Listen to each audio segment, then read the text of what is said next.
வழிபாடுகள் எல்லாம் ஆன்மீகம் சார்ந்தது. நீங்கள் ஆரம்ப முறையிலே சொன்னது போல வரணியிலே ஜேசிபியை கொண்டு தேர்ந்தெடுத்து அந்த கலாச்சாரத்தை கண்டு பெண்கள் சண்டை பிடித்துக் கொண்டிருந்தார்கள். அப்ப கேட்டார்கள் பக்கத்து வீட்டுக்காரலாம், யார் அப்பா இதுல சண்டை பிடிக்கிற அந்த இடத்துக்கு ஒன்று என்ற மனசி மற்றது என்ற வேலைக்கார் உதிரை யார் உன்ற மனசி அதுக்குத்தான் சண்டையே நடக்குது. எல்லாம் ஆடம்பரம், எல்லாமே ஆடம்பரத்துக்காக முடி நீளமா வளர வேண்டும் சாமிகாமுவார்கள். ஆனால் அவர்கள் அதிலையும் சண்டை, யார் முன் கொம்பு போடுறது யார் பின் கொம்பு போடுறது. நான் பேரண்ட்ஸுக்கு கணிப்பீடு வைக்கிற மாதிரி பஞ்சபுராணம் தெரியுமா தேவாரணமாக இல்ல. அப்ப இவர் யாற்ற மனைவியை கூட்டிக் கொண்டு போனார் என்பதும் எனக்கு இரண்டாவது சந்தேகமாக இருக்கிறது. நடுவோட்டு நக்கல் நையாண்டி செய்ததால்தான் இன்றைக்கு யாழ் மாவட்ட ஒருங்கிணைப்பு குழு கூட்டமும் நக்கலா போச்சுது, நல்லூர் மாவட்ட ஒருங்கிணைப்பு கூட்டமும் நக்கலா போச்சுது. உரிமை சேயம் MBBS என்று சொல்லக்கூடிய பல மனிதர்களுக்கும் காசு கொடுத்து கொண்டிருக்கிறார்கள். அவர்களை பற்றி எல்லாம் எதுவும் கவலைப்பட மாட்டார்கள். நாங்கள் இன்றைக்கு உதவி செய்ய வந்திருக்கிறோம் அப்படி என்று சொல்பவர்களுக்கெல்லாம் வெளிநாட்டில் இருப்பவர்கள் காசு கொடுக்கிறார்கள். அவர்களை எல்லாம் விமர்சிக்க மாட்டார்கள். யாரெல்லாம் அடுத்தவனுடைய அணுக்குகளை சுட்டிக்காட்டி தன்னை புனிதராக காட்ட நினைக்கிறானோ அவனை எல்லாம் பாராளுமன்றம் அனுப்பிவிட்டு அவனை நினைத்து அடுத்த 5 வருடங்களுக்கு நீலிக்கண்ணீர் வடிப்பதே இந்த இனத்தினுடைய சாபமாக இருக்கும் பொழுது ஒரு இளையோர் பாராட்டை குறைத்தது, சமூக சேவைகளை குறைத்ததுதான் இன்றைக்கு யூடியூபர்ஸ் கைது. யூடியூபர்ஸ் 9 கோடியிலே வீடு கட்டினால் புலம்பெயர் நாட்டவர்கள் காசுகளை சேர்த்தார்கள். 27,000 வாக்குகளுக்காக ஒருவருக்கு புலம்பெயர் மக்கள் வாக்கு சேர்த்தார்கள் என்று இன்றைக்கு எங்களை நாங்களே திட்டி தீர்க்கும் நிலைக்கு வந்திருப்பதற்கு எங்கள் ஆனை முகனே அரணார் திருமகனே சேனையோர் கோனாக நின்று பலம் செய்வோனே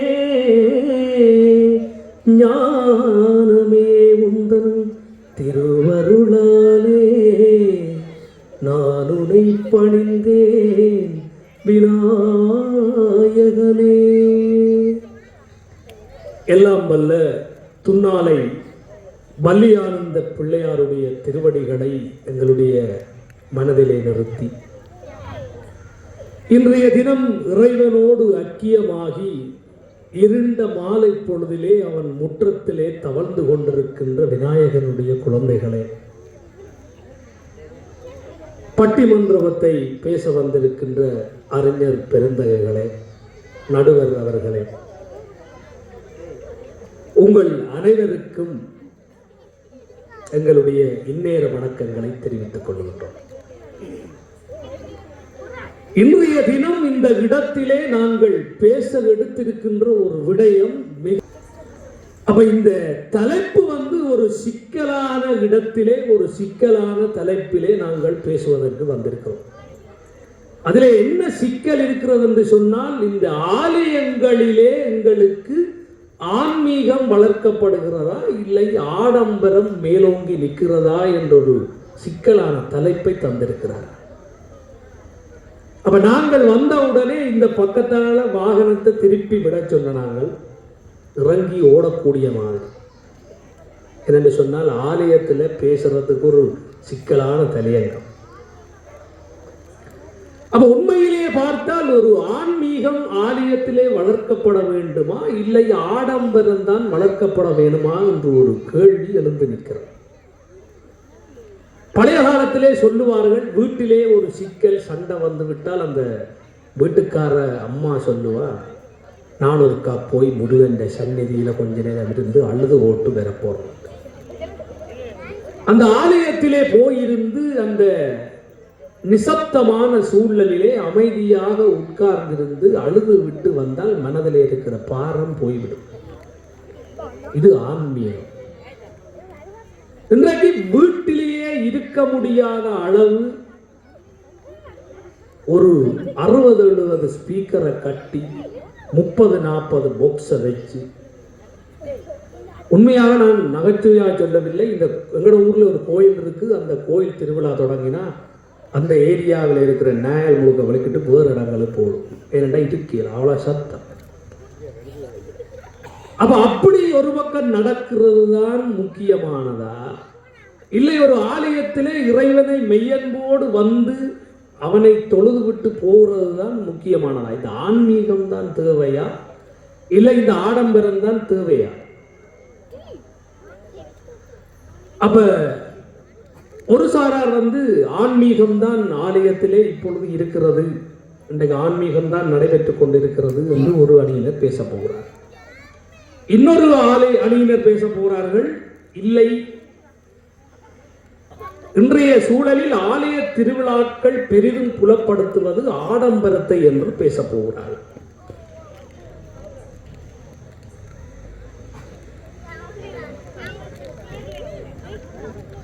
அப்ப எனக்கு இடப்பக்கம் இருப்பவர்கள் இன்றைய சூழலில் ஆலயங்கள்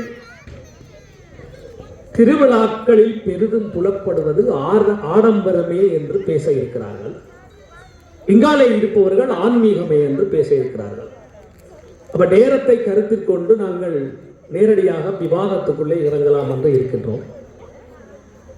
இப்பொழுது ஆடம்பரமே என்கின்ற அணியினுடைய தலைவர், மானியின் மைந்தர்கள் விவாத குழுவினுடைய அமைப்பாளர்,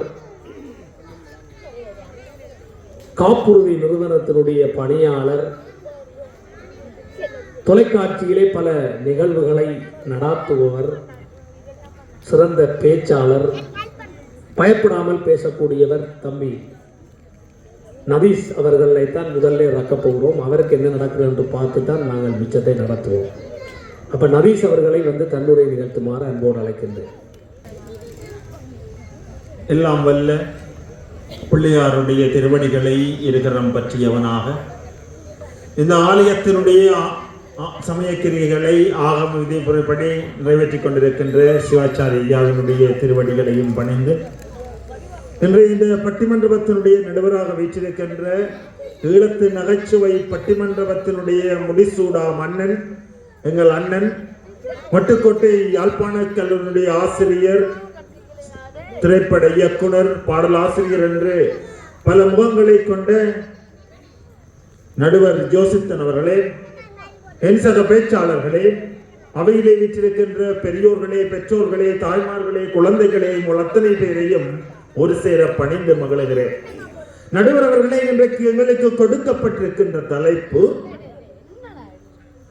இன்றைய சூழலில் ஆலய திருவிழாக்களில் பெரிதும் புலப்படுவது ஆடம்பரமா, இல்லை என்று சொன்னால் ஆன்மீகமா என்கின்ற இந்த பட்டிமன்றத்திலே இன்றைய சூழலிலே எங்களுடைய திருவிழாக்கள், ஆலய திருவிழாக்களில் என்று சொல்லுகின்ற போது தமிழர்கள் ஆகிய எங்களுடைய எல்லா திருவிழாக்களும், அது எந்த சமயமாக இருந்தாலும், அது கிறிஸ்தவ சமயமாக இருக்கலாம், இல்லை என்று சொன்னால் இந்து சமயமாக இருக்கலாம், ஒட்டுமொத்தமாக தமிழர்கள் கொண்டாடுகின்ற தங்களுடைய ஆலய திருவிழாக்கள் எல்லாம் இன்றைய சூழலிலே ஆடம்பரம் நிறைந்ததாக, ஒரு காலத்திலே எங்களுடைய பண்பாடுகள் எல்லாம் ஆன்மீகம் சார்ந்ததாக, நீங்கள் ஆரம்புரையிலே சொன்னது போல வீட்டிலே பிரச்சனை என்று சொன்னால், ஒரு தீர்க்க முடியாத பிரச்சனை என்று சொன்னால், ஆலயத்திலே பூக்கட்டி போட்டு எடுத்து அந்த பூவிலே வருகின்ற நிறத்தை கொண்டு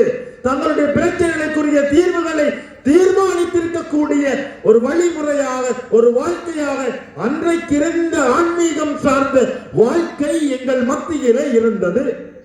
ஆனால் இன்றைக்கு ஆலயங்களிலே எல்லாம் பிரச்சனைகள் கூடி ஆலயத்தினுடைய கதவுகள் பூட்டப்பட்டு நீதிமன்றத்தினுடைய வாசல் படியை தட்டி நீதி கேட்கின்ற அளவிற்கு இன்றைக்கு எங்களுடைய ஆலயத்தினுடைய நிர்வாகமும் அதன் கட்டமைப்பும் இன்றைக்கு மாற்றப்பட்டிருக்கிறது என்று சொன்னால், எங்கள் வாழ்க்கையிலே ஆன்மீகம் தொலைந்திருக்கிறது. இந்த சூழலிலே தான் இன்றைக்கு நாங்கள் திருவிழாக்களை எல்லாம் ஆன்மீகத்தை மறந்தவர்களாக, வெளி வேஷமாக, ஆடம்பரமாக, வர்ண வர்ண விளக்குகளை எல்லாம் பூட்டி, இந்த ஆலயத்தை நான் குறை சொல்லவில்லை, பொதுவாக வர்ண வர்ண விளக்குகளை எல்லாம் பூட்டி LED பல்புகளை எல்லாம் சோடித்து ஒரு காலத்திலே ஆலயத்திலே வந்து வழிபடுகின்ற போது மனம் ஒரு சேர இறைவனை துதிக்கின்ற இறைவனை வணங்குகின்ற அந்த நிலையிலே மனத்தை ஒரு சேர்த்து இறைவனை வணங்குகின்ற அந்த பண்பாடு இருந்தது. ஆனால் இன்றைக்கு இருக்கக்கூடிய சூழலிலே எங்களுடைய கவனத்தை எல்லாம் சிதறடிக்கின்ற வகையிலே இன்றைக்கு ஒளியூட்டப்பட்ட மின்விளக்குகளால் அலங்கரிக்கப்படுகின்ற அந்த ஆலயத்துக்குள்ளே வருகின்ற போது நாங்கள் அந்த வழிபாடுகளிலும் பூஜைகளிலும் எங்களை மறந்தவர்களாக எங்களுடைய கண்களை எல்லாம் 8 திக்குகளில் இருக்கக்கூடிய அந்த அலங்கார பொருட்கள் மத்தியிலே எங்களுடைய பார்வைகளையும் புலன்களையும் செலுத்துகின்ற நிலை இருக்கின்ற போது இன்றைக்கு இந்த திருவிழாக்கள் எல்லாம் ஆடம்பரமாக இருக்கிறதா இல்லை என்று சொன்னால் ஆன்மீகமாக இருக்கிறதா என்பதை நாங்கள் ஒரு கணம் சிந்தித்து பார்க்க வேண்டிய சூழலாக இந்த சூழல் இருக்கிறது என்பதை நாங்கள் மறந்துவிடக் கூடாது நடுவர்களே. ஈழத்திருமணி நாட்டிலே பல்வேறுபட்ட சமூக அமைப்புகள் தங்களுக்கென்று கோயில்களை கட்டி அதன் மூலம் அந்த சமூக அமைப்புகளுக்கு இடையிலே ஒற்றுமையாக ஒரே குடும்பமாக திருவிழாக்களை எல்லாம் கொண்டாடி கொண்டிருக்கக்கூடிய ஒரு சமூகமாக எங்களுடைய ஈழத்த சமூகம் இருந்தது என்பது நாங்கள் மறந்துவிடக் கூடாது. ஆனால் இன்றைக்கு சில ஆண்டுகளுக்கு முன்பாக வரணியிலே JCPயை கொண்டு தேர்ந்தெடுத்து அந்த கலாச்சாரத்தை உருவாக்கி இருக்கக்கூடிய இந்த மண்ணிலே நாங்கள் ஆன்மீகத்தை முழுமையாக நம்புகின்றோம், ஆன்மீகத்தின் பாதையிலே செல்லுகின்றோம் என்று எப்படி நாங்கள் மார்தட்டி சந்தோஷப்பட முடியும் என்பதையும் இந்தவை புரிந்து கொள்ள வேண்டும். அது மட்டுமல்லாமல் ஒரு சமூகத்தினுடைய இளைஞர் வட்டம் சாமி காவுவதற்கு போதாது என்கின்ற சூழலிலே யாழ்ப்பாணத்திலே ஒரு ஆலயத்திலே ராணுவத்தை கொண்டு சாமிகளை காவி இருக்கக்கூடிய மிகப்பெரிய சமூக புரள்வான நடவடிக்கையிலும் இந்த மண் ஈடுபட்டு இருக்கிறது என்று சொன்னால் எங்களுடைய வழிபாடுகள் எல்லாம் ஆன்மீகம் சார்ந்ததாக இருக்கிறதா இல்லை என்று சொன்னால் ஆடம்பரம் சார்ந்ததாக இருக்கிறதா என்பதை நாங்கள் உணர்ந்து பார்த்து கொள்ள வேண்டிய சூழலாக இருக்கிறது நடுவர்களே. இன்றைக்கெல்லாம் ஒரு காலத்தில் இப்போது மதுபான சாலைகளிலே தான் நாளை விடுமுறை என்று சொன்னால் முதல் நாளிலே வியாபாரம் அமுமாக இருக்கின்ற அந்த உத்தியை தந்திரவாயத்தை கையாண்டு கொண்டிருக்கக்கூடிய ஒரு வியாபார நுணுக்கமாக அந்த மதுபான சாலைகள் இருக்கிறது. ஆனால் வெட்கக்கேடான விடயம் என்னவென்று சொன்னால் இன்றைக்கு யாழ்ப்பாணத்தில் இருக்கக்கூடிய ஆலயங்களுடைய திருவிழாக்களில் எல்லாம் அன்னதானம் என்று வழங்கப்படும் என்று விளம்பர பலகை எழுதி வைத்து இன்றைக்கு மக்களை எல்லாம் ஒன்று கூட்டுகின்ற மரபு இந்த மண்ணிலே இருக்கிறது என்று சொன்னால் எங்களுடைய வாழ்க்கை இன்றைக்கு ஆடம்பரமானதாக இருக்கிறதா ஆன்மீகமாக இருக்கிறதா என்பதை நாங்கள் உணர்ந்து கொள்ள வேண்டும். இன்றைக்கு பல ஆலயங்களிலே காலை உணவு மதிய உணவு என்று இரவு உணவு என்று எல்லாம் ஒழுங்குபடுத்துகின்ற நிலை இருக்கிறது. ஒரு காலத்திலே அன்னதானம் என்று சொன்னால் அன்னத்தை தானமிடுகின்ற வழக்கமாக பண்பாடாக பழக்கமாக எங்களுடைய பண்பாடு இருந்தது என்பதை நாங்கள் மறந்துவிடக் கூடாது. இன்றைக்கு இடியப்பம் புட்டு இட்டலி என்று எல்லா உணவுகளையும் கொடுத்து மக்களை ஒன்று கூட்ட வேண்டிய சூழலில் இன்றைக்கு ஆலயத்தினுடைய நிர்வாகம் இருக்கிறது என்று சொன்னால் எங்களுடைய திருவிழாக்கள் எல்லாம் இன்றைக்கு ஆன்மீகம் சார்ந்ததாக இருக்கிறதா இல்லை என்று சொன்னால் ஆடம்பரம் சார்ந்ததாக இருக்கிறதா என்பதை நாங்கள் ஒருவனும் சிந்தித்து பார்க்க வேண்டிய சூழலாக இந்த சூழல் இருக்கிறது நடுவர்களே. இன்றைக்கு ஆலயத்திற்கு வருகை தரக்கூடிய பெண்களுடைய உடைகளை பார்க்க இப்படித்தான் நடுவர்களே. ஒரு கணவன் தன்னுடைய மனைவியினுடைய திருவிழாக்கு மனசி ஒரு இடத்துல பிளவுஸ் தைக்க கொடுத்துக்குது போய் சொல்லிக்குது புருஷனை. அப்ப அந்த பிளவுஸ் அவன் தச்சு போட்டானாம எடுத்து கொண்டு வாங்க தச்சு போட்டானா. ஒரு காலத்துல பொம்பளைகளுக்கு பிளவுஸ் தைச்ச காலம் போய் இன்றைக்கு ஆம்பளையல் பிளவுஸ் தைக்கிற காலமாக இன்றைக்கு மாறி இருக்கிறது. தச்சு போட்டானாம் எடுத்து கொண்டு வாங்க. இந்த மனுஷன் போய் கேட்டுக்குது, இந்த மனுஷி பிளவுஸ் தைக்க தந்தவள் இவ்வளவு காசுண்டு. அந்த சொல்லிக்குது பிளவுஸ் தைக்க 300 ரூபா. அவன் ஜன்னல் எல்லாம் வைக்க சொன்னான். கொத்தனார் மூலி மரச்செலவு அந்த செலவு ஆசாடை செலவு பிளவுஸுக்கு ஒரு 5000 பண்ணிக்குது. என்னடா இது ஜன்னல் வைக்க சொன்னதுக்கு இப்படியான. சரி ஜன்னலை வைச்சது வேண்டி கொண்டு வந்துட்டு பார்த்தா பாவி ஜன்னலை முன்பக்கம் வச்சு விட்டான். நல்ல அது கேட்டா கோல் பண்ணி கேட்டுச்சு மனசு ஏன் ஐயா முன்பக்கம் வச்சாங்க. இல்லை வாசனத்துக்கு வீட்டுக்கு ஜன்னல் முன்பக்கம் தான் வைக்கணும். இன்றைக்கு எங்களுடைய சூழல் இன்றைக்கு ஆடை கலாச்சாரம் என்பது இன்றைக்கு இல்லாமல் இன்றைக்கு பண்பாடுகள் தழுவிய ஆடை கலாச்சாரங்களை ஆடை உடைகளை எல்லாம் பயன்படுத்தாமல் இன்றைக்கு நாங்கள் எங்களுக்கு பிடித்திருக்கக்கூடிய ஆடைகளை போட்டுக்கொண்டு இன்றைக்கு வரன் மீறி எங்களை பார்க்க வேண்டும் என்பதற்காக ஒவ்வொருவரும் எங்களை உற்று பார்க்க வேண்டும், எங்கள் அழகை ரசிக்க வேண்டும், அந்த அழகிலே எங்களை அதற்கு அழகாக சொல்ல வேண்டும் நாங்கள் எப்படி வந்திருக்கிறோம் என்கின்ற அந்த சிந்தனையோடு இந்த சமூகம் இருக்கின்றது என்று சொன்னால் இன்றைக்கு எங்களுடைய திருவிழாக்கள் எல்லாம் அது எந்த சமயமாக இருந்தாலும் இன்றைக்கு ஒட்டுமொத்தமாக தமிழர்கள் கொண்டாடி கொண்டிருக்கக்கூடிய ஆலயத்தினுடைய திருவிழாக்கள் இன்றைய சூழலிலே ஆன்மீகத்தை தாண்டி வெட்கக்கேடான விடயம் ஆடம்பரமாகத்தான் இன்றைக்கு செல்கிறது என கூறி வாய்ப்பளித்த அனைத்து நல்லுள்ளங்களுக்கு நன்றி பாராட்டி விடைபெறுகிறேன். நன்றி, வணக்கம். நதீஸ் அவர்கள் மிக அருமையான கருத்துக்களை முன்வைத்தார். அதில் அவர் முதலாவதாக குறிப்பிட்ட ஒரு விடயம் இந்த ஆலயங்களிலே சண்டை நடக்கிறது என்று சொன்னார். ஆன்மீக தலங்களிலே சண்டை நடக்க வேண்டுமா என்று ஒரு கேள்வி எழுகிறது. அண்மையிலே யாழ்ப்பாணத்திலே இருக்கிற ஒரு கோவிலிலே தலைவர் செயலாளருடைய காதை கடித்து விட்டார். 2 பேரையும் தெல்லிப்பளை ஆஸ்பத்திரிக்கு கொண்டு போய் ஒன்றா ரக்கி போட்டு டாக்டர் கேட்டிருக்கிறார், ஐயா என்ன நடந்தது? இவர் சொல்லிக்கிறார், ஒரு கோயில் நியாயம் ஒன்று கடிச்சு போட்டு அதுல அடிபாடு 2 பேரும். டாக்டருக்கு முன்னால ஆஸ்பத்திரிக்கு 2 பேரும் சண்டை கட்டி பிடிச்சி அட்டி பட்டு ஊர் பட்டு டாக்டர் பிடித்து வெளியில் ஓடி வந்துட்டு.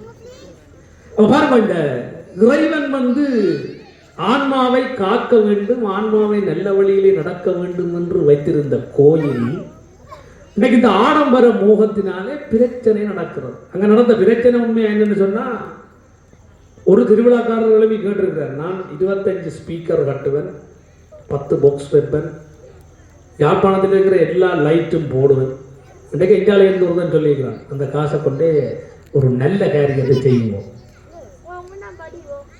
அப்ப பக்கத்து வீட்டு கோவிலிலே பார்வதிக்கு 12 மாதமும் திருக்கல்யாணம்.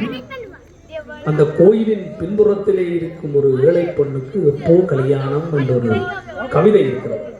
கோயிலே செய்கிற காசுகளை கொண்டே அங்கே கொடுக்கலாம் என்று ஒரு கேள்வி எழுகிறது. இந்த ஆடம்பரத்தை குறைக்கலாம் என்று சொல்லி ஒரு கேள்வி ஒன்று எழுகிறது.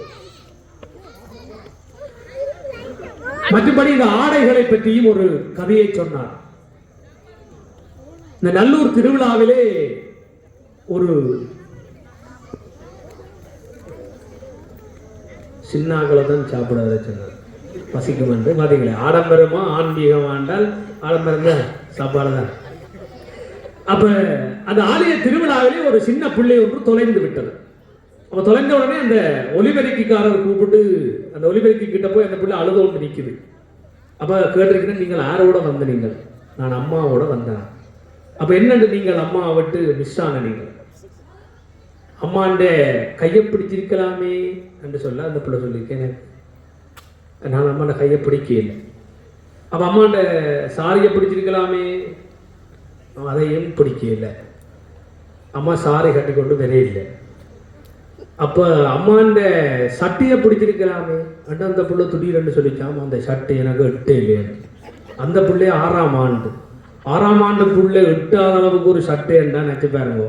அந்த கோயிலுக்கு போற ஒரு ஆள் கோயில் கும்பிடுறதோ அல்லது இதைக்கு பின்னால தெரிகிறதோ. அப்போ உண்மையாக தான் என்னென்றால் இது ஆன்மீக பெரும்பாலும் இந்த இடத்துல நாங்கள் இப்போ எங்களோட கண்ணு கட்டின தூரம் வரையும் வடிவா வந்து பார்க்குறோம். எல்லோரும் நல்ல கலாச்சாரத்தோடு இருக்கிறீர்கள், உண்மையில தான் சொல்லுகிறேன். எல்லாரும் சாரி எடுத்திருக்கிறார்கள், பிள்ளைகள் எல்லாரும் பஞ்சாபி போட்டு நல்ல அழகாக வந்திருக்கிறார். உண்மையிலே பெருமைக்குரிய விடயம். ஆனால் சில கோயில் வழியை போனால் கோயில் கும்பிடையாது, இப்படி கணக்க பிரச்சனை இருக்கு என்று சொல்லி தம்பி 2-3 கருத்துக்களை முன்வைச்சு அமைந்திருக்கிறார். இவருடைய கேள்விகள் குற்றச்சாட்டுகளுக்கெல்லாம் தம்பி உஷாந்தன் அவர்கள் இப்பொழுது பதிலளிக்க போகிறார். வருங்கால அரசியல்வாதி, ஒரு மாசத்துல 67 லட்சம் ரூபாய் உழைக்கிற ஒரு உஷாந்தன் வியூ என்கின்ற யூடியூபர், ஐபிசி டிவியினுடைய நிகழ்ச்சி தொகுப்பாளர், மானிப்பாயிலே ஒரு கொஞ்ச நாளில் மானிப்பாயினுடைய பணக்காரரில் முதலாக வந்திருக்கிறார் யூடியூப்பாளர். அவரை நான் தன்னுடைய நிகழ்த்துமாறு அன்போடு அழைக்கின்றேன். ஆட்கடத்தல்காரர்களுடைய போலியான வாக்குறுதிகளை நம்பி யாரும் ஏமாந்து விட வேண்டும். என்னத்தான் சொல்றாரு, என்னத்தான் இந்த உங்களோட பேச்சை கேட்டோன்னே பார்த்தீங்களே காமதேனு வந்திருக்கு, பேச விருதோ தெரியல என்று கேட்போம்.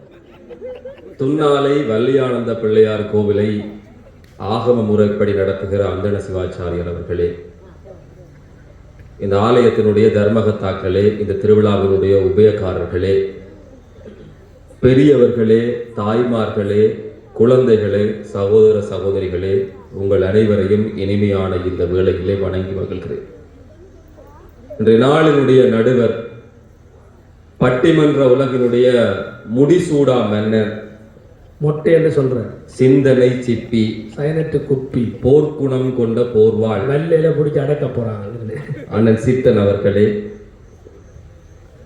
அன்புக்குரிய நண்பர்களே, ஒரு காலத்தில் எல்லாம் சின்ன பிள்ளைகளாக இருக்கிற போது வெள்ளை சட்டை போட்டு கொண்டு வந்தா அது ஒரு நாளும் பொய் சொல்ல மாட்டினம் எங்களுக்கு சொல்லி தந்திடும். அதை இப்போ நம்புறீங்களோ? இன்றைக்கு வெள்ளை சட்டையை வந்து போட்டு கொண்டு வந்த அண்ணன் இந்த சின்ன பிள்ளைகளுடைய மனதிலே நஞ்சை விதைத்து விட்டு போனார் நடுவர்கள். அப்ப வேற போய் விட்டுட்டு போவோம். இன்றைக்கு இருக்கக்கூடிய மிக முக்கியமான விஷயம், இந்த ஆலயங்களிலே இருக்கக்கூடிய இந்த ஆன்மீகம் சார்ந்த ஆடம்பரம் சார்ந்த ஒரு விடயத்தை இந்த அவை பேசிக் கொண்டிருக்கிறது. முதல்ல இந்த 3 பேரையும் உங்களுக்கு அறிமுகப்படுத்தினால்தான் இதையெல்லாம் எப்படிப்பட்ட ஆட்கள்னு நீங்க புரிஞ்சு கொண்டு இவ சொல்றதை கேட்கலாமா இல்லையா என்ற ஒரு முடிவுக்கு வருவீங்க.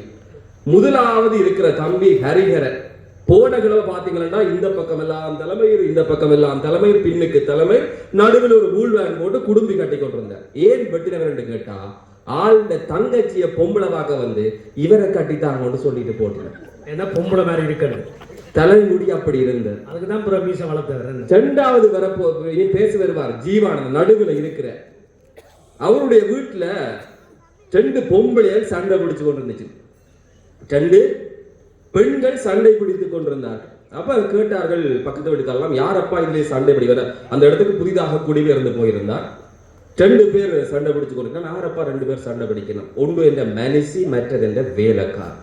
உதிரை யார் உன்ற மனுஷி, அதுக்குத்தான் சண்டையே நடக்குது.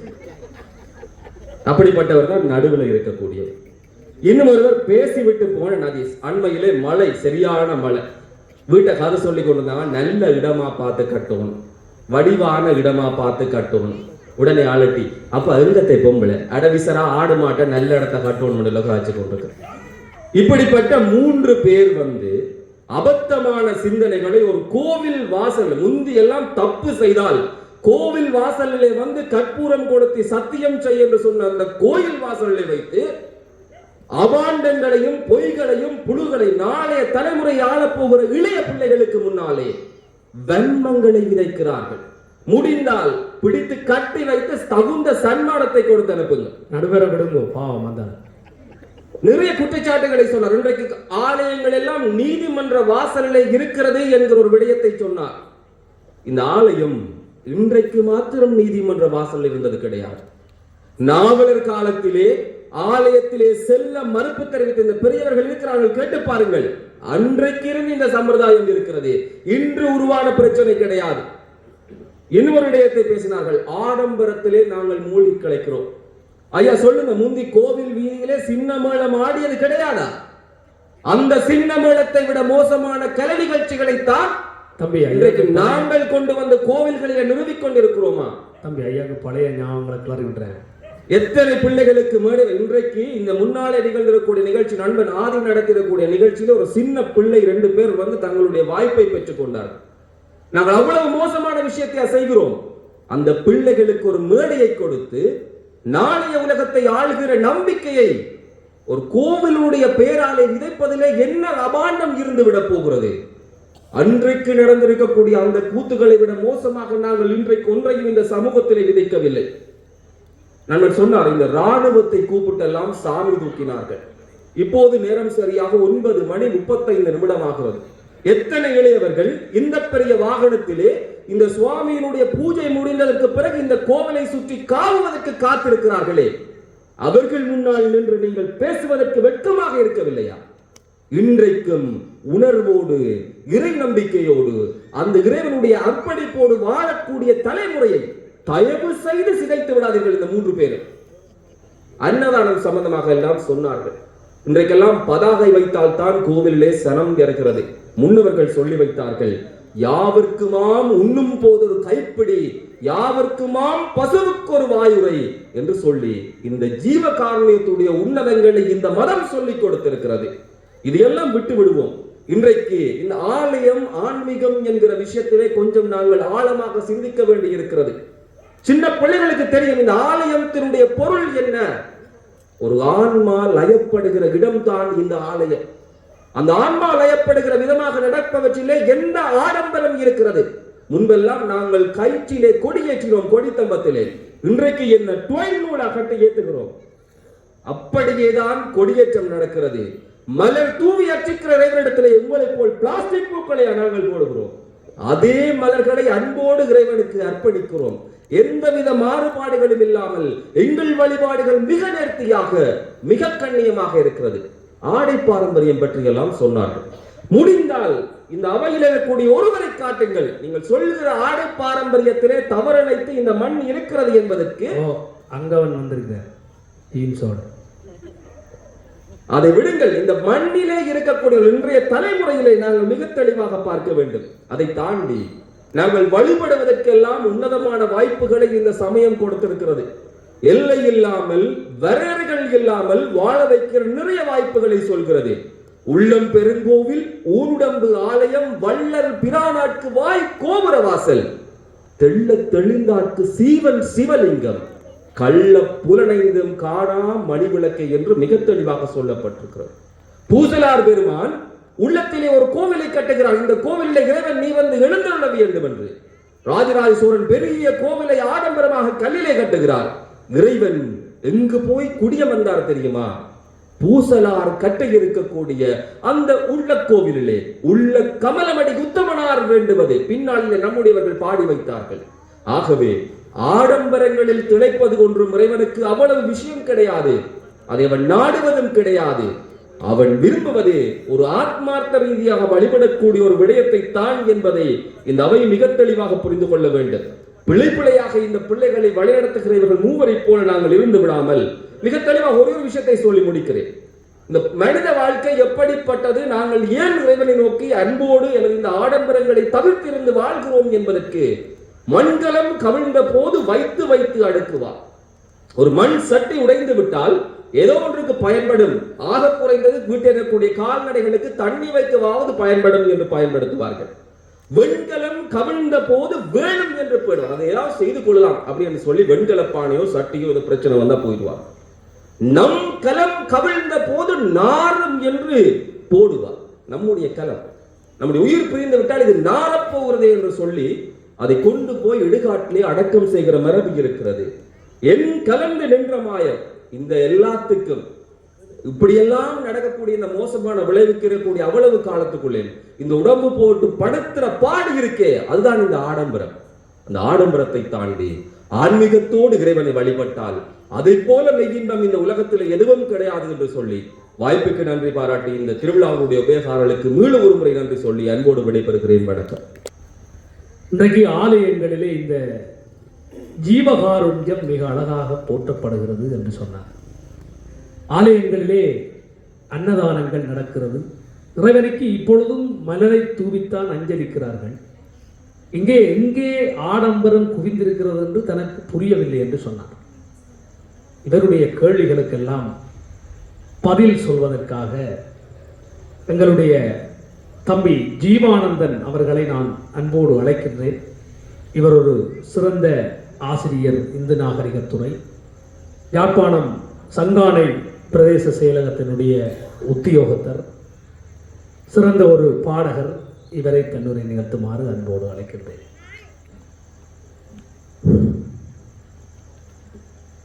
எல்லாம் வல்ல துன்னாலை வல்லை ஆனந்த பிள்ளையாருடைய பாதகமலங்களை மனதிலே ஏற்றியவனாக, என்னை அறிவை பசியூட்டிய ஆசான்களையும் பெற்றோர்களையும் மனதிலே ஏற்றியவனாக, என் அன்னை தமிழாம் செந்தமிழ் தாக்கி வணக்கங்களையும், இந்த பட்டிமன்றத்திற்கு நடுவராக வைத்திருக்கின்ற நடுவர் பெருந்தகையவர்களே, அரங்கத்திலே வைத்திருக்கின்ற அறிஞர் பெருமக்களே,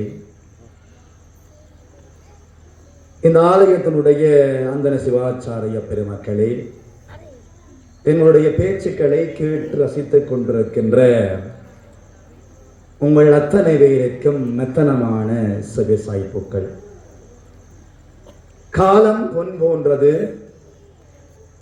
நேரத்தில் கருத்தை கொண்டு நான் பட்டிமன்றத்திற்குள் நுழைகின்றேன். சில விடயங்களை காது கொடுத்து கேட்கப்படாது. கேட்டால் பிரச்சனையாகும். இதால கேட்டு இதால விட்டுட்டு போயிடவன் பேசி போட்டு போகும். இந்த ஆலயத்திலே மிகச்சிறந்த ஒரு பட்டிமன்ற அரங்கை ஏற்பாடு செய்திருக்கின்றார்கள். காலத்துக்கு இரு தலைப்பு. இன்றைய ஆலயங்கள் பெரிதும் புலப்படுத்துவது ஆன்மீகத்தையா ஆடம்பரத்தையா என்கின்ற ஒரு தலைப்பு தந்துவிடப்பட்டிருக்கின்றது. நான் ஆடம்பரத்தையே இன்றைய ஆலயங்கள் புலப்படுத்துகின்றன என்ற அடிப்படையில் என்னுடைய வாதங்களை முன்வைக்கலாம் என்று வந்துள்ளேன். எதிரணியிலே வந்த தம்பி உஷாந்தன் அவர்கள் மிக அழகாக பல்வேறுபட்ட விடயங்களை எடுத்து எம்பி சென்றார். எடுத்து எம்பி செல்வது என்று கூற முடியாது, உருட்டி விட்டு சென்றிருக்கின்றார். உருட்டுக்கள் பலவிதம். அவரின் உருட்டு அதில் ஒரு விதம். அதில் இன்னும் 2 பேர் இருக்கிறார்கள் உருட்டுறத்திற்கு நம்பாதீங்க. அப்ப நீங்க ஒரு யதார்த்தத்தை கதைக்க வேண்டும். இந்த நடக்கிற வாழ்வியலில் இந்த மண்ணில் நல்ல வண்ணம் வாழ வேண்டும் என்றால் நடக்கிற விடயங்களை எடுத்து காட்டி விடயங்களை மக்களுக்கு புலப்பட வைக்க வேண்டும். இலக்கியங்கள் இருக்கின்றது. அன்றைய காலத்தில் இவ்வாறு நடந்தது, இன்றைய காலத்தில் இவ்வாறு நடந்தது எல்லாம் சொல்லுவார். உங்களுடைய கரதோஷங்கள் எங்களை மென்மேலும் உயர்த்தும். எனவே உங்களுடைய கரதோஷங்கள் ஓங்கி ஒழிக்கின்ற பொழுது நாங்கள் இந்த பட்டிமன்ற அரங்கை இன்னும் சிறப்பான முறையிலே கொண்டு நடாத்துவதற்கு ஏதுவாக அமையும். எங்கே உங்கள் கரதோஷங்கள் ஓங்கி ஒழிக்கட்டும். ஏனென்றால் கைதட்டினால் முடி நீளமா வளருமா? அப்போ நான் எத்தனை தட்டினா எனக்கு வளரு. அங்கே ஒரு அம்மா தட்டி போட்டு திரும்பி பார்க்கல. அதுக்கிடையில முடியல. அதுக்கிடையில எல்லாம் ஆடம்பரம். எல்லாமே ஆடம்பரத்துக்காக முடி நீளமா வளர வேண்டும். காலயத்துக்கு வருங்கள் பாருங்கோ. ஒரு ஆலயம் கொடியேறினா நாம்புலையோட பாடு பெரும் கஷ்டம். ஒரு ஆலயத்தில் 15 நாள் திருவிழா என்றால் 15 நாளுக்கும் ஒரு சாரி கட்ட மாட்டேன். 15 சாரி வேணும். சரி வா போவோம். அங்க போனால் சாரிய செலக்ட் பண்ண அது இடத்தை போட்டு கிளறி அடிச்சு போட்டு சொல்லும், இது போர்டர் சரியில்லை, கலர் நல்லா இருக்கு. தம்பி போயிருக்கிறார். இன்னும் ஒன்றை சொல்லும், இது கலர் நல்லா இருக்கு, போர்டர் சரியில்லை. ஏன் வட்டி வச்சு தையணையில வச்சு கத்தரிக்கோலை கொண்டே வச்சு நிலைமை அப்படி கிடக்குது பாருங்க. சும்மா கதைக்கப்படா. இவர்கள் சொன்னார்கள் ஆலயம் எல்லாம் என்று அங்கே நீதிமன்றங்களிலே இருக்கின்றது என்று சொல்லி. உண்மையிலேயே இந்த ஆலயங்கள் ஆன்மீகத்தை போதிக்கின்றனதான். இந்த ஆன்மீகம் எப்பொழுது இருந்தது? ராயராய சோழன் கட்டினான் தஞ்சை பெரிய கோயில். கங்கை கொண்ட சோழபுரம் என்று சொல்லப்படுகின்ற ஆலயங்களை கட்டினான். அந்த ஆலயங்கள் எல்லாம் சமூகத்தை மையப்படுத்தியதாக இருந்தது.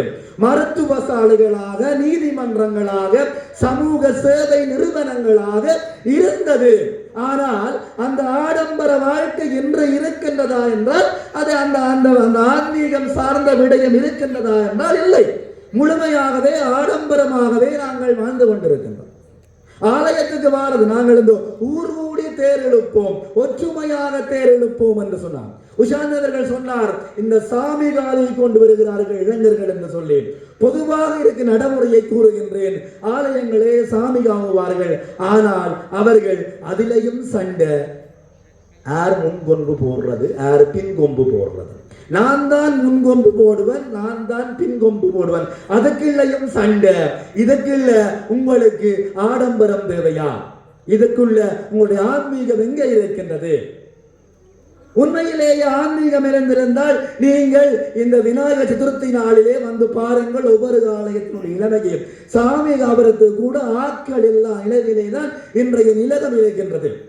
ஆக திருவிழா காலத்தில் மட்டும் வருவார்கள். சண்டை புட்டிச்சு நீயோ நானோ முந்தி அடிச்சு போடுவார்களே என்றால் தங்களுடைய ஆரம்பத்தை காட்டுவதற்காக. அதுக்குள்ள கொஞ்சம் கிளவிகள் வரும். கிழவிகளுக்கு ஒரு பாசை ஒன்று இருக்கு. அங்க வந்து கடவுளை கும்பிடுறீங்க, அங்க வந்து ஒன்று கிழவிகள் கதைக்கும். இது கிழவிகளுக்குரிய பாசம். உள்ளாத்தையும் கதைச்சு போட்டு என்ன முன் வீட்டு பையன் எதிர் வீட்டு பையனை இழுத்துக்கொண்டு, முன் வீட்டு பையன் எதிர் வீட்டு பொம்பளை இழுத்துக்கொண்டு ஓடிட்டான். இவ்வளவுதே கதைச்சு போட்டா சொல்லும் எங்களுக்கு இருந்த கதை.